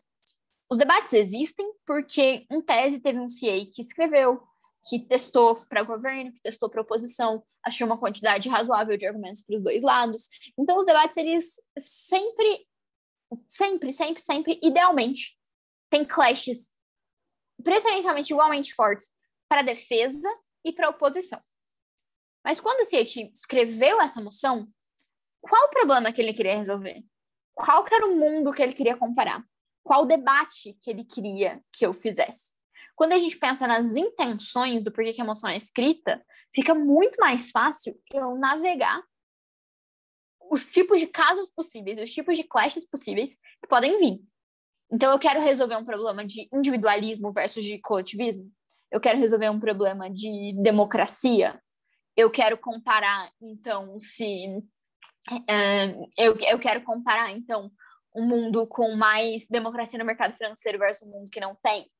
Whatever. Qual que é o clash que o CA Team pensou quando escreveu essa moção? Quando você olha essa moção, sobre o que você imagina que é esse debate? Mais importante que isso, quais é que são os trade-offs que essa moção me coloca? Ou seja, quais trocas que eu tenho que fazer nela? Todo debate que é idealmente balanceado, todos os lados, eles vão ganhar alguma coisa e eles vão perder alguma coisa, certo? O debate vai ser, de novo, aquele jogo comparativo, em que a oposição tem seus bons pontos, o governo tem seus bons pontos, vai ganhar quem conseguir provar, não só que essa análise é factualmente verdadeira, que é uma habilidade de debate que todo mundo tem que desenvolver, e é por isso que o debate existe, mas quem provar que essa análise que é factualmente verdadeira, ela é comparativamente superior. Quase sempre, isso significa não necessariamente você ter que atacar todos os pontos da oposição, mas você pensar simplesmente em coisas que você vai ter que conceder para a oposição, ou coisas que você vai ter que conceder para o governo. Quando você sabe as coisas que você necessariamente tem a perder com isso ajuda você a ser comparativo desde o começo do part-time. Aquela moção, de novo, do sistema da LP. Então, quando eu sei que quando eu tomo essa poção do amor eu vou perder o livre-arbítrio, beleza, eu sei que livre-arbítrio individual é uma coisa que quando eu estou impedindo todos os adultos de fazerem, alguns desses adultos vão ter seu livre-arbítrio de fato atacado. E eu sei que eu vou ter que perder isso. Mas eu acho que tem uma coisa que é mais importante do que o livre-arbítrio dessas pessoas especificamente ser atacadas, certo? Então, quando você identifica quais é que são os clashes da moção e o que eu acho que o governo pode defender, o que a oposição pode defender, seu passo estratégico é tentar tirar no prep time, tentar fazer uma reflexão com você mesmo, ou talvez não no prep time especificamente, mas quando você está debatendo, quando você está fazendo uma refutação, quando você está fazendo uma comparação, quando você está fazendo um whip, o porquê que o que eu ganho nessa moção é comparativamente melhor do que o que eu perco, correto? Então, daí a perguntinha da métrica vai surgir daqui a pouco, que é, ok, nesse cenário, então como é que eu identifico um caso que é vencedor dentro de um debate? Vocês estão vendo? Já passou? Já. Opa, que deu uma travadinha aqui pra mim na minha tela. Só um segundinho. Tá bom. Nesse cenário, como é que eu identifico um caso que é vencedor? A gente já descobriu várias formas que a gente tem de identificar quem é que a gente está falando. A gente está falando de um interesse de uma pessoa específica, a gente está falando de um interesse de vários stakeholders, alguma coisa assim.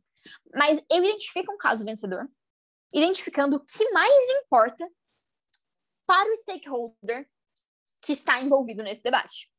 Muitas vezes, como eu falei para vocês, inclusive quando eu respondi aquela pergunta, esse stakeholder, ele já é dado, é o Michel Temer, ele é dos Estados Unidos, ele é a União Europeia, ele é o movimento feminista ou qualquer tipo de coisa.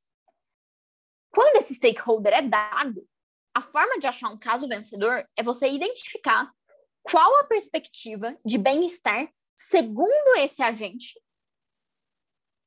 E isso vai te ajudar a definir a métrica. Muitas vezes, o meu stakeholder se o meu stakeholder do debate, ou o meu stakeholder principal no debate é o movimento feminista, eu tenho que pensar qual que é a definição de bem-estar do movimento feminista. Então, muitas vezes, a definição de bem-estar do movimento feminista é eu ter mais pessoas aderindo ao feminismo. Ou pode ser ter pode ser mais pessoas aderindo ao feminismo, ou eu ter um mundo com menos desigualdade de gênero, um mundo em que as mulheres estejam mais em posição mais igualitária em relação aos homens. Quando eu consigo identificar quem é que é o principal envolvido nesse debate, seja ele dado ou seja ele não dado, eu tenho que pensar em quais é que são as coisas que, se eu estivesse nessa posição, eu me importaria com. Então, se um debate ultra abrangente, que não especifique um stakeholder específico, e talvez eu pense, sei lá, como é que os brasileiros podem ser afetados nisso, eu posso falar que, olha só, como os brasileiros são super afetados nessa moção, a gente acha que eles são um stakeholder relevante por causa disso, porque, sei lá, acho que no debate de fidelidade partidária era uma coisa que fazia sentido, porque a gente está falando que fidelidade partidária é uma coisa que faz parte do framework brasileiro. O que a população brasileira se importa? O que é importante nesse debate? A democracia brasileira é um stakeholder? O parlamento brasileiro é um stakeholder? Por quê? Porque eles são, em última instância, quem define o bem-estar da população brasileira. Então, o que a gente quer como métrica em um debate de fidelidade partidária? Em qual mundo a população brasileira vai ter melhores políticas públicas? Ou ela vai votar melhor? Ou ela vai entender melhor o que seus governantes estão fazendo? Ou a gente vai ter mais transparência, certo? Quando a gente pensa, ok, esse debate dá o stakeholder X, para você achar um caso, você tem que elencar na sua cabeça o que você acha que são as coisas importantes para esse stakeholder X. Com o que ele se importa? Quando você pensa com o que ele se importa, e você tem o problema específico, você tem a equação da Charmille aí. Você tem a política específica e você tem o problema. Agora, você só tem que me provar que essa política específica resolve esse problema, certo? Ilustrando. Esta casa, como a comunidade LGBT, rejeitaria a narrativa de Born This Way. O stakeholder aí é dado.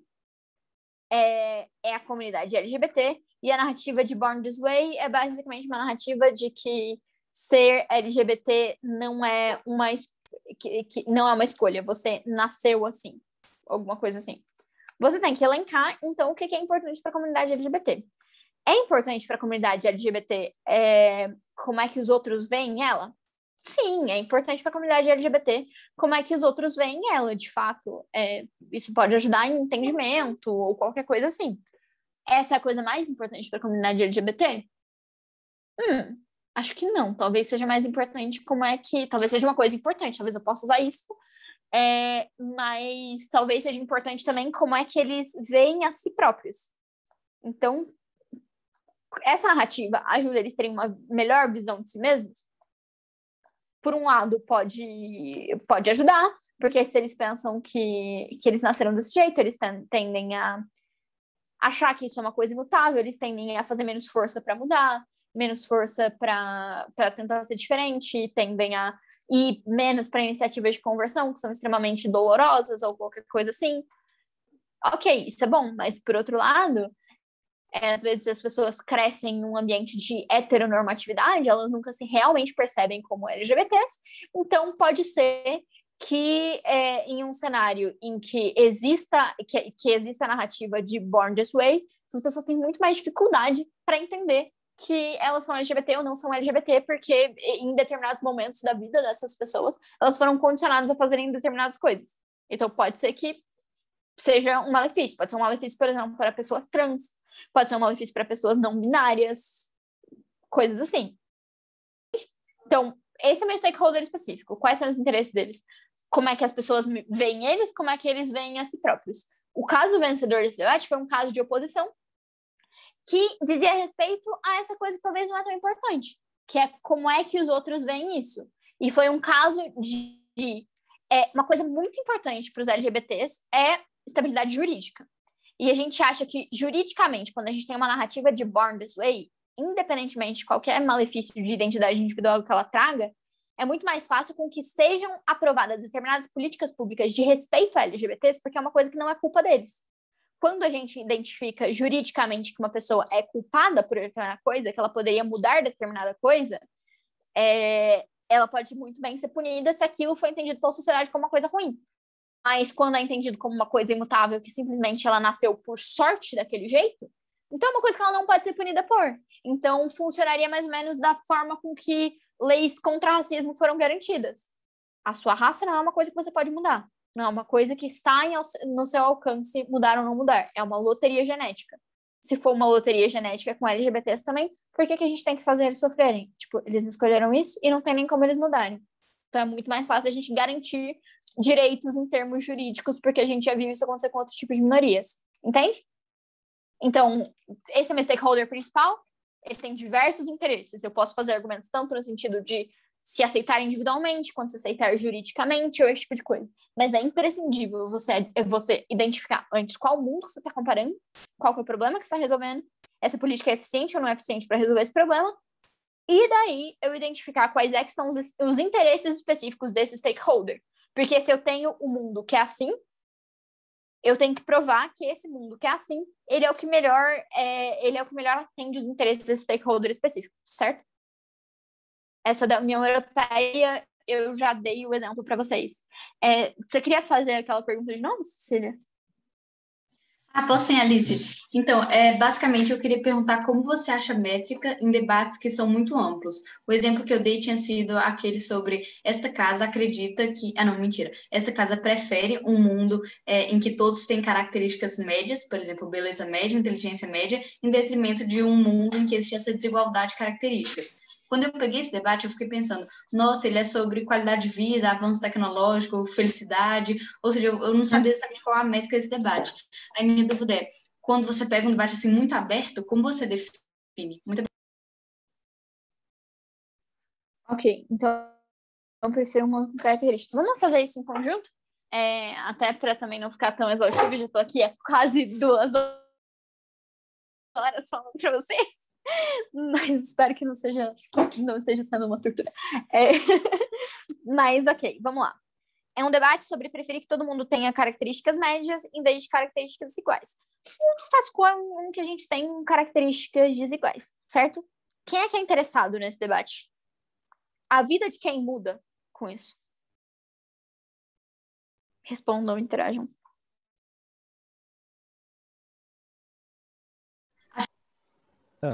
Todo mundo, ok. Tem alguém que a vida muda mais?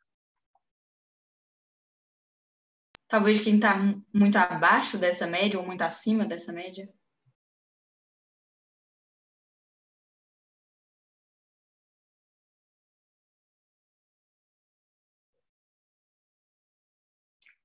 A pessoa que está mais acima dessa média, ela vai, de fato, ter um decréscimo na qualidade de vida dela. Vai. Esse decréscimo é muito relevante para o debate. Tipo, a Gisele Bündchen não ganhar mais dinheiro porque ela é muito bonita.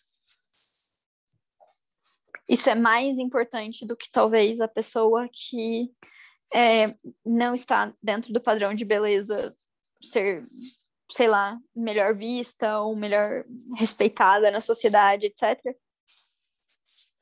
Uma pessoa que sei lá, inclusive padrão de beleza, esse tipo de coisa, envolve muitas coisas que às vezes são imutáveis. Então, eu tendo a achar que mitigar o sofrimento dessa pessoa seja mais importante do que a Gisele Bündchen ter que trabalhar com uma ocupação produtiva em vez de ser modelo. Concordam? Sim. Mas, ao mesmo tempo, outra característica, talvez inteligência, faça um clash melhor, no sentido de pessoas que têm muito. Uhum. Então, abaixo a gente tem beleza, mais acima, inteligência. Então, talvez, sei lá, gênios, a gente nunca tem acesso a um Albert Einstein. Só que talvez aquela pessoa que não tem necessariamente características tão importantes assim, que não tem uma inteligência, tem uma inteligência bem abaixo da média, ela seja menos passada a perna, ou esse tipo de coisa, né? Então, pode ser que isso aconteça realmente. Só que a pessoa que é passada a perna porque ela é meio burra, ela é tão importante quanto um Albert Einstein que vai revolucionar a forma que a gente vê o mundo, ou trazer novas tecnologias? Não. Então, eu vejo lados de priorização aqui. Um lado pode priorizar as pessoas que sofrem por terem características abaixo e ele vai ter que lidar com o ônus do Albert Einstein. Agora, outro lado vai ter que defender um mundo em que essas pessoas possam ter spikes de características positivas, tipo inteligência ou qualquer coisa assim, mas ele vai ter que lidar com o ônus das pessoas que não são inseridas socialmente. Você tem um comparativo aqui e você tem linhas de justificar, tanto na defesa quanto na oposição, por que elas são mais importantes. Como é que vocês acham que daria para justificar para os dois lados? E isso é um prep time, gente. Tipo, qual que é o problema? Quem é que é afetado? Existe alguém que é mais afetado? Existe alguém que é menos afetado? Por que esse que é mais afetado aqui, que a gente vai defender, que é a nossa história de casa, ele é mais importante que o que eu acho que o outro vai defender?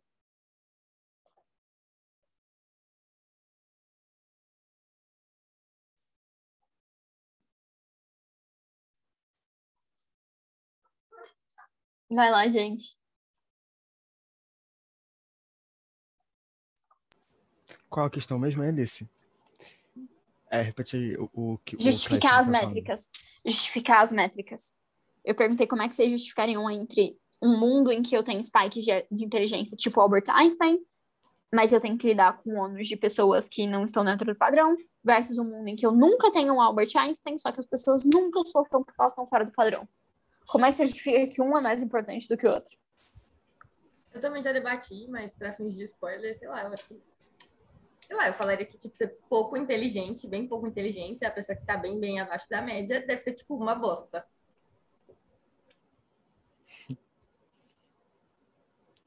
Que é mais E no vulnerável lado... que o outro grupo.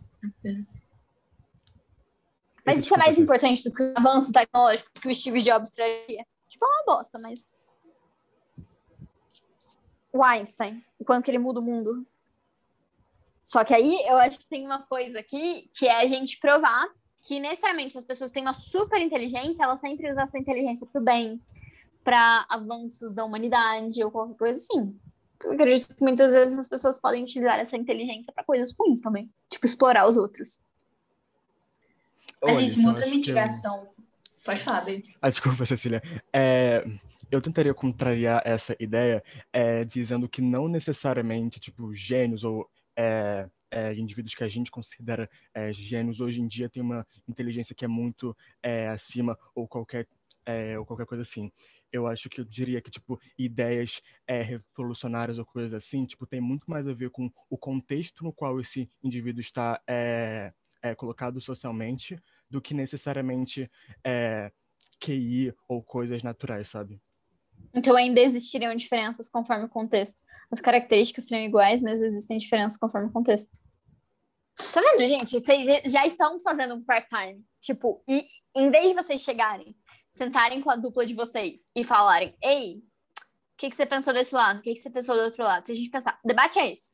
Existe isso para o governo, existe isso para a oposição. A gente tem que defender isso aqui. Como é que isso se compara melhor? Quais são as possíveis respostas que a gente pode dar para isso?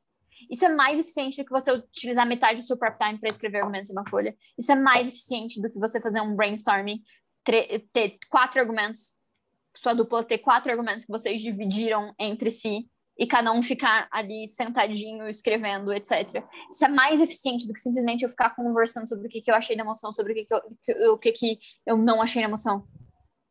Porque é literalmente eu tendo uma estratégia. Eu não tendo uma surpresa quando eu chego no debate. Eu sei o que a emoção pede de mim. Eu sei qual que é o problema que eu tenho que resolver. Eu sei como é que eu, como defesa ou oposição, tenho que me portar em relação às comparativas que eu tenho que fazer nesse problema. E daí eu passo meu prep time achando respostas para isso. Daí eu passo meu prep time achando formas de fazer isso. Entende? Pegaram o espírito do que um bom prep time é? Ô, Alice, exatamente sobre isso. Se você for falar mais pra frente, por favor, você me pausa. Mas eu sei que você faz muito primeira-ministra. Então, como você encara ter toda essa discussão e, enfim, esse brainstorm, e ao mesmo tempo, às vezes, ter que escrever ou usar algum tempinho para colocar suas ideias no papel? Ótima pergunta. É meu próximo slide? Vamos lá. Bom que isso já engaja. Tá. Prep times em primeiras casas, especificamente para ser primeira-ministra, etc. E tem uma coisa, assim, que não dá para fugir, gente. Não dá para fugir nunca. Debate é treino. Ser bom é treino. Ser rápido é treino. Prep time é treino. Prep time é rotina. Tudo passa por treino. Primeira vez que eu fiz primeiro-ministro foi aquela confusão. Foi tipo... Putz, mas deixa eu pegar essa anotação aqui para lembrar o que eu preciso fazer nessa moção X. Mas deixa eu ler esse slide 2, 3, 4 vezes. Quando você faz as primeiras vezes, logicamente você vai ter um tempo um pouco mais reduzido para fazer determinadas coisas. Mas conforme você vai se acostumando a ser primeiro-ministro, e por isso que eu também não sou muito favorável a ficar trocando toda hora, principalmente quando você está se acostumando com uma posição, sabe? Tipo, nesse debate sou PM, naquele você é adjunto, etc. Quanto mais você faz uma posição, mais você fica acostumado. Quanto mais você faz um esporte, mais você fica acostumado com aquele tipo de rotina. Então, quanto mais você faz prep time de primeiro-ministro, quanto mais você faz esse prep time no geral, e é por isso que depois eu vou falar porque eu acho que é importante você ter uma rotina de prep time parecida para todas as posições, quanto mais você treina, mais rápido você vai fazer isso. Mais intuitivo vai ser você olhar para uma moção e ter esses insights. Quanto mais intuitivo esse tipo de conversa for, esse tipo de identificação de ônus for, mais tempo você vai ter, de fato, para escrever. Minha recomendação, para quem não está acostumado ainda a fazer muito primeiro-ministro ou esse tipo de coisa, ou não está acostumado com essa lógica de prep time, e vocês desejam, sei lá, acender essa lógica de prep time, é vocês, primeiro, treinarem alguns prep times individuais para primeiro-ministro, e daí eu daria, tipo, sei lá, 10 minutos, em que você passasse 5 preparando a moção e 5 tentando fazer anotações para o seu caso, e ser mais objetivo e às vezes fazer mais o arroz com feijão no seu caso. Apesar de você identificar que existem 500 mil linhas possíveis, você tentar ser mais objetivo em relação a quais linhas você vai escolher. Isso ajuda muito você a ter um prep time mais eficiente como primeiro-ministro. Mas mais do que isso, eu acho que é importante, e já entrando no slide realmente, a gente entender também o que um bom primeiro-ministro deveria fazer. Existem diversas informações sobre isso, pode me encher o saco no WhatsApp, que eu te dou as minhas preferidas também. Mas, basicamente, um dos grandes trabalhos do primeiro-ministro é introduzir a visão de mundo daquela dupla, o framing do caso em si.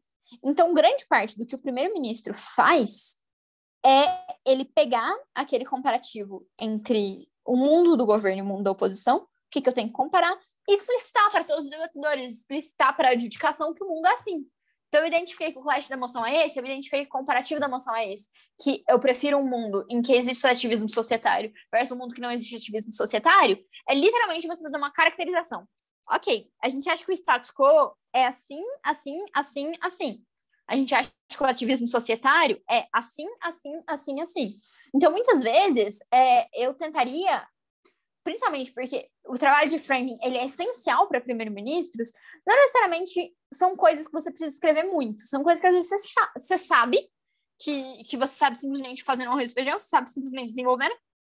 Eu sou uma pessoa que anota muito, então, tipo, até eu fico safe em falar isso. Eu gosto sempre de ter uma folha diferente do prep time para a folha do meu discurso, para eu saber a estrutura das coisas e para do prep time eu focar mais clash, métrica, qual que é o problema que a moção quer resolver, qual que é meu ônus, esse tipo de coisa, e eu tenho sempre uma do lado da outra. Daí na folha do meu discurso, especificamente, eu sei, tipo, framing, mundo governo, coloco 3 coisas, mundo oposição, 3 coisas. E daí eu vou introduzindo realmente nesse framing o porquê que é provável que as pessoas ajam assim, porque é provável que as pessoas não ajam, e daí começar a juntar alguns argumentos, ou juntar algumas comparativas entre esses mundos. Só que eu não ficaria muito preocupada em você dar conta de todo o material da dupla simplesmente no primeiro-ministro. Eu acho que vocês têm que deixar claro qual que é o caso de vocês desde o primeiro-ministro, fazer as clarificações necessárias para o debate desde o primeiro-ministro, e eu acho que isso é um bônus para primeiros ministros, porque essa é a primeira coisa que você define em um bom prep time, certo? Então, se essa é a primeira coisa que você definiu em um prep time, que você esteve na mesma página com a sua dupla com isso, já anota, já grifa, já faz um highlight, porque isso vai ser tipo uns 3 minutos da sua fala, realmente, sabe? Nos outros, você vai fazer comparativas, você vai fazer argumentos, etc., do porquê que você acredita que isso é positivo ou do porquê que você acredita que isso é negativo. Mas muitas vezes o primeiro-ministro, ainda mais porque os casos da oposição ainda não vieram, ele vai clarificar de uma maneira debater o que foi discutido no prep time. Então, eu tendo a achar que, inclusive, os prep times de primeiro-ministro, eles tendem a ser os mais produtivos, porque tudo que você discutiu pode aparecer no primeiro-ministro. Toda a visão de mundo que você discutiu, toda a métrica que você discutiu pode vir no primeiro-ministro. Então, se a gente sabe desse debate das características individuais do Einstein, etc., que isso pode ser de governo, que isso pode ser de oposição, luta, como diria o Bernardo, não sei se ele ainda está aqui, luta contra a sua própria sombra no PM. Já faz esse comparativo do mundo da defesa, já faz esse comparativo do mundo da oposição, já dá alguns benefícios que você vê que a oposição pode ter, mas mesmo com esses benefícios X, Y, Z, na inteligência, a gente ainda acha que o meu é mais importante por causa disso. No fundo, o PM é você repetir muitas das coisas que foram no prep time. E o adjunto, ele foca muito mais em dar novas análises, novos impactos, possivelmente novos argumentos, e fazer as respostas e comparativas específicas.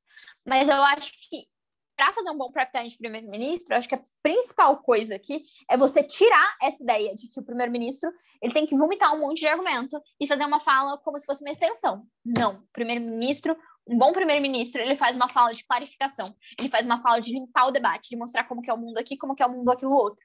Porque isso é o que facilita para uma dupla argumentar depois. Isso é o que facilita para a oposição argumentar depois. Quanto mais fácil o discurso da oposição tiver, mais fácil vai ser a sua dupla fazer a comparativa sua com a oposição. Quanto mais claro o caso da oposição tiver, mais fácil vai ser a sua dupla entender o que é esse caso para conseguir responder. Então, muitas vezes, o primeiro-ministro, ele take one for the team. Ele beneficia todo mundo na sua fala, certo? Tá. Então, basicamente, o que eu falei para vocês, um debate é, de fato, um debate claro. O primeiro-ministro tem que fazer isso. E em relação à folha de prep time, também já dei uma coisinha. Tem uma folha em que você coloca as coisas que você discutiu no prep time e tem uma folha do seu discurso. Isso te ajuda não só a identificar as coisas melhores do seu discurso, mas enquanto você está discursando, você tem uma folha que está lá exatamente com o que você discutiu no prep time, você pode lembrar de comparativa, você pode lembrar de stakeholders, você pode lembrar de clarificações, você pode lembrar de ressaltar seu caso, de reafirmar, de flagging, esse tipo de coisa.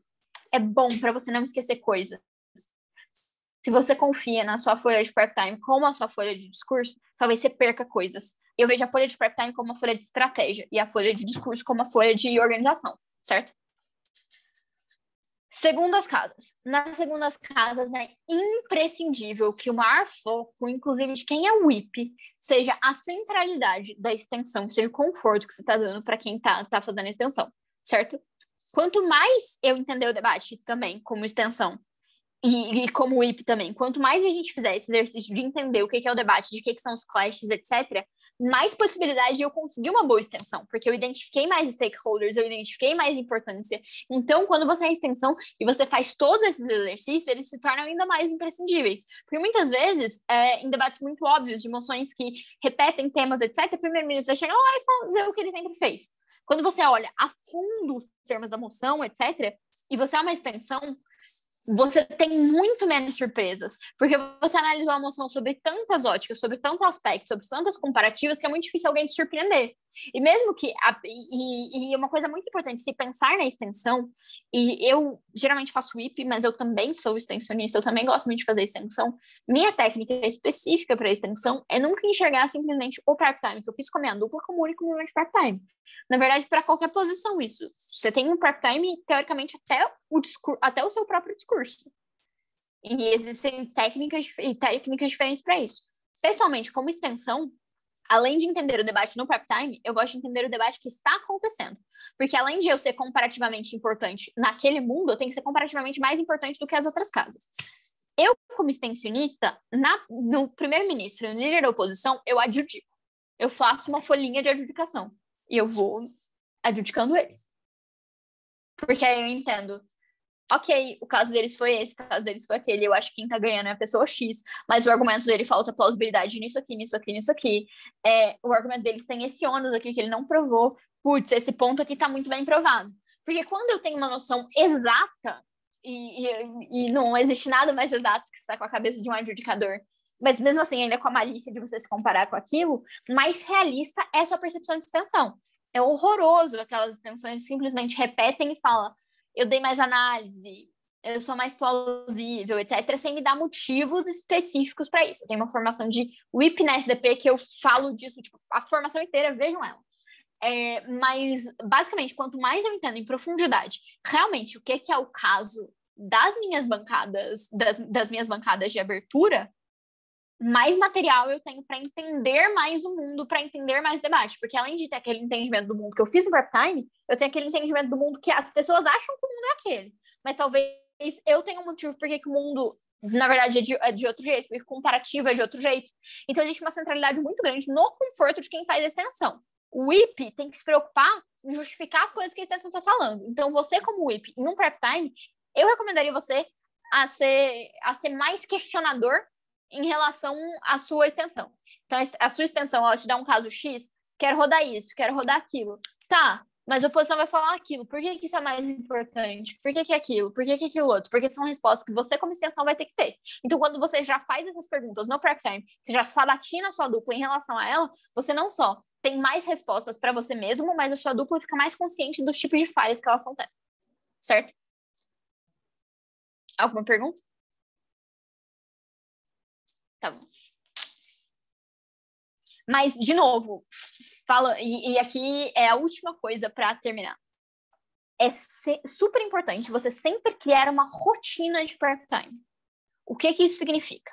Quanto mais meu prep time for parecido com todas as duplas que eu duplo, for parecido em todas as rodadas, tiver mais ou menos o mesmo esquema, etc., mais eu estarei treinando o prep time. Prep time também é treino. Se eu repito ele quase sempre da mesma maneira, quase sempre dando 5 minutinhos para pensar individualmente, 5 minutinhos de discussão conjunta, 5 minutinhos de notas individuais, mas eu vou ficar ágil nesse tipo de rotina. Não façam prep times absurdamente diferentes em cada moção. Existem determinadas moções, inclusive, sei lá, um dos melhores prep times da minha vida foi a moção do AB no Castro Alves. Eu sempre tive uma rotina de prep time. Nessa moção do AB, eu joguei a rotina para cima e eu fiz uma completamente diferente, porque era uma moção que exigia que a gente compartilhasse mais os conhecimentos que a gente tinha em relação àquilo. Certo? Joguei completamente a rotina para cima. Deu certo? Deu, mas foi uma vez, foram 2 vezes. Foram casos específicos, foram moções específicas, mas quanto mais você tiver uma rotina, mais você vai estar maximizando suas oportunidades de treino. E a melhor rotina e o melhor prep time é aquele que permite com que você cubra todos os aspectos que a gente discutiu aqui. Então, vocês percebem que, tipo assim, durante essa formação, eu propositalmente deixei isso por último, porque eu quero que vocês entendam o que a gente precisa saber antes de entrar em um debate. E eu quero que vocês entendam que o que você precisa fazer em um prep time é garantir que você sabe o máximo para entrar em um debate. Então, acho que aqueles aspectos de entender os termos, de entender o que é o debate, de entender os casos, de entender como achar um caso vencedor, eles são a coisa mais importante do prep time. Então, se você prefere começar discutindo com a sua dupla versus se você prefere ficar em silêncio alguns minutos, isso, sinceramente, é uma decisão sua e da sua dupla. Não é uma decisão de um modelo ideal. Assim como cada debatedor tem um style diferente, esse style funciona muito bem. Cada um tem uma estrutura de part-time e desde que ela cumpra todos esses atributos, eu acho que é um part-time válido. Mas ele precisa ter rotina e ele precisa ter método. Vou dar uma sugestão para vocês, porque eu acho que também muitos de vocês esperavam isso aqui nessa formação, né? Então, para não deixar vocês de mãos abanando com Vocês sabem o que vocês têm que fazer agora se virem para achar o de vocês? Vou contar como eu, especificamente, costumo fazer part-time. Com algumas duplas minhas, isso não vale para todas as duplas. Acho que a Ruth tá até aqui, acho que com ela eu faço part-time um pouco diferente, inclusive. Mas eu geralmente Alice, eu preciso ter algum tempo para pensar individualmente. Esse tempo pode ser 2 minutos, pode ser 5 minutos, whatever. Sempre que a emoção sai, eu dou um tempo para eu pensar individualmente. Geralmente de 2 a 4 minutos, no máximo. Nesse tempo, eu quase sempre passo a maior parte desse tempo lendo a moção, lendo o infoslide e garantindo que eu entendi todos os termos do debate. Se eu entendi todos os termos, daí eu começo a elencar alguns clashes específicos, mas não necessariamente a minha prioridade nesse tempo de silêncio são os clashes. Minha prioridade nesse tempo de silêncio é mais o entendimento do debate, o entendimento de tudo. Depois daí, a gente passa para uma discussão conjunta. E o mais importante da discussão conjunta, que para mim geralmente dura a maior parte do prep time, que é, sei lá, deve durar uns 7 minutos por aí, é estar na mesma página que a minha dupla em relação a qual que é nosso ônus nesse debate, o que a gente tem que provar e qual que é o caso vitorioso que a gente vai rodar. E muitas vezes existem... Desculpa, um quadro, cara. Muitas vezes existem formas específicas de você fazer isso. Por exemplo, você tendo perguntas objetivas. Nesse sentido, eu até recomendo bastante a formação que a Jess já fez de prep time uma vez na SDU. É uma formação que ela não é exaustiva em relação ao que eu falei aqui, então eu tentei bastante ser complementar e não repetitiva em relação aos termos. Ela fala muito de perguntas objetivas que você pode fazer no prep time, etc.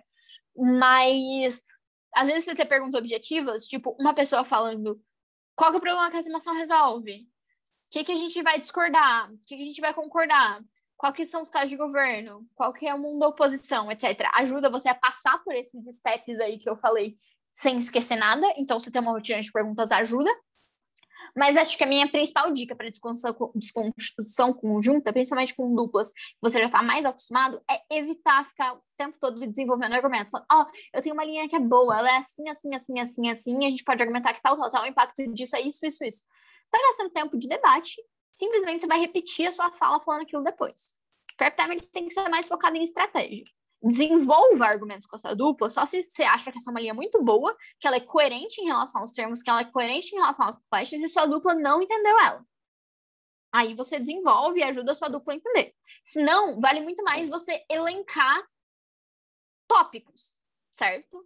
Então, por exemplo, a gente já está na mesma página sobre o que é o debate, a gente está na mesma página sobre o que é o nosso ônus, sobre o que são os clashes, a gente acha que o caso vencedor é o que tem a métrica X, e a gente acha que essa métrica X é melhor do que a métrica Y, que pode surgir na oposição por causa disso, disso.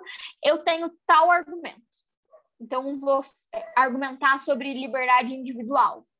A nossa liberdade individual nesse mundo é melhor. A gente tem uma maior estabilidade financeira nesse mundo. E vocês elencam, tipo, linhas plausíveis que vocês podem ter, mas sem necessariamente entrar nos impactos, etc., porque vocês podem ter um pequeno desenvolvimento, mas impacto, etc., é uma coisa que vai muito mais individual de você fazer ali na sua própria folha, sabe? Já sopra para sua dupla, mas muitas vezes, quando você já está acostumado com a mesma dupla, eles sabem mais ou menos por onde ir. Sempre vale o como assim? Não entendi, não peguei, mas o foco é mais estratégia do que desenvolvimento, porque desenvolvimento você consegue resolver depois, estratégia não. Porque a estratégia é necessariamente conjunto. E daí eu sempre faço um tempinho de notas individuais depois. Quando eu sou PM, quando sou primeiras casas, esse tempo de nota individual é um pouquinho mais alto, tipo uns 5 minutos, etc. Mas não quer dizer que seja proibido conversar durante as notas individuais, porque às vezes quando você está estruturando como você vai fazer o seu discurso de PM, você troca figurinha também. Poxa, acho que tem essa linha. Podemos também derivar esse impacto. Deixar a sua dupla também o mais clara possível em relação ao que você vai fazer. Certo?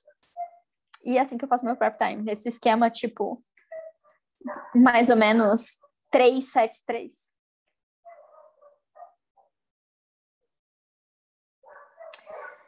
E é isso, gente. Depois de horas de informação, eu espero que vocês tenham curtido, que vocês tenham gostado. Vocês têm alguma dúvida? Tenho não, estou tranquilo. Um comentário, alguma... Sem dúvidas também, só agradecimentos, Alice. Foi perfeito, na moral. Esse era exatamente o sextou que a gente precisava, tipo, acompanhar a gente tão atenciosamente, respondendo as perguntas de todo mundo. Foi do caralho, na moral. Muito obrigada. Valeu, gente. Por favor, enchem o saco sempre que vocês quiserem.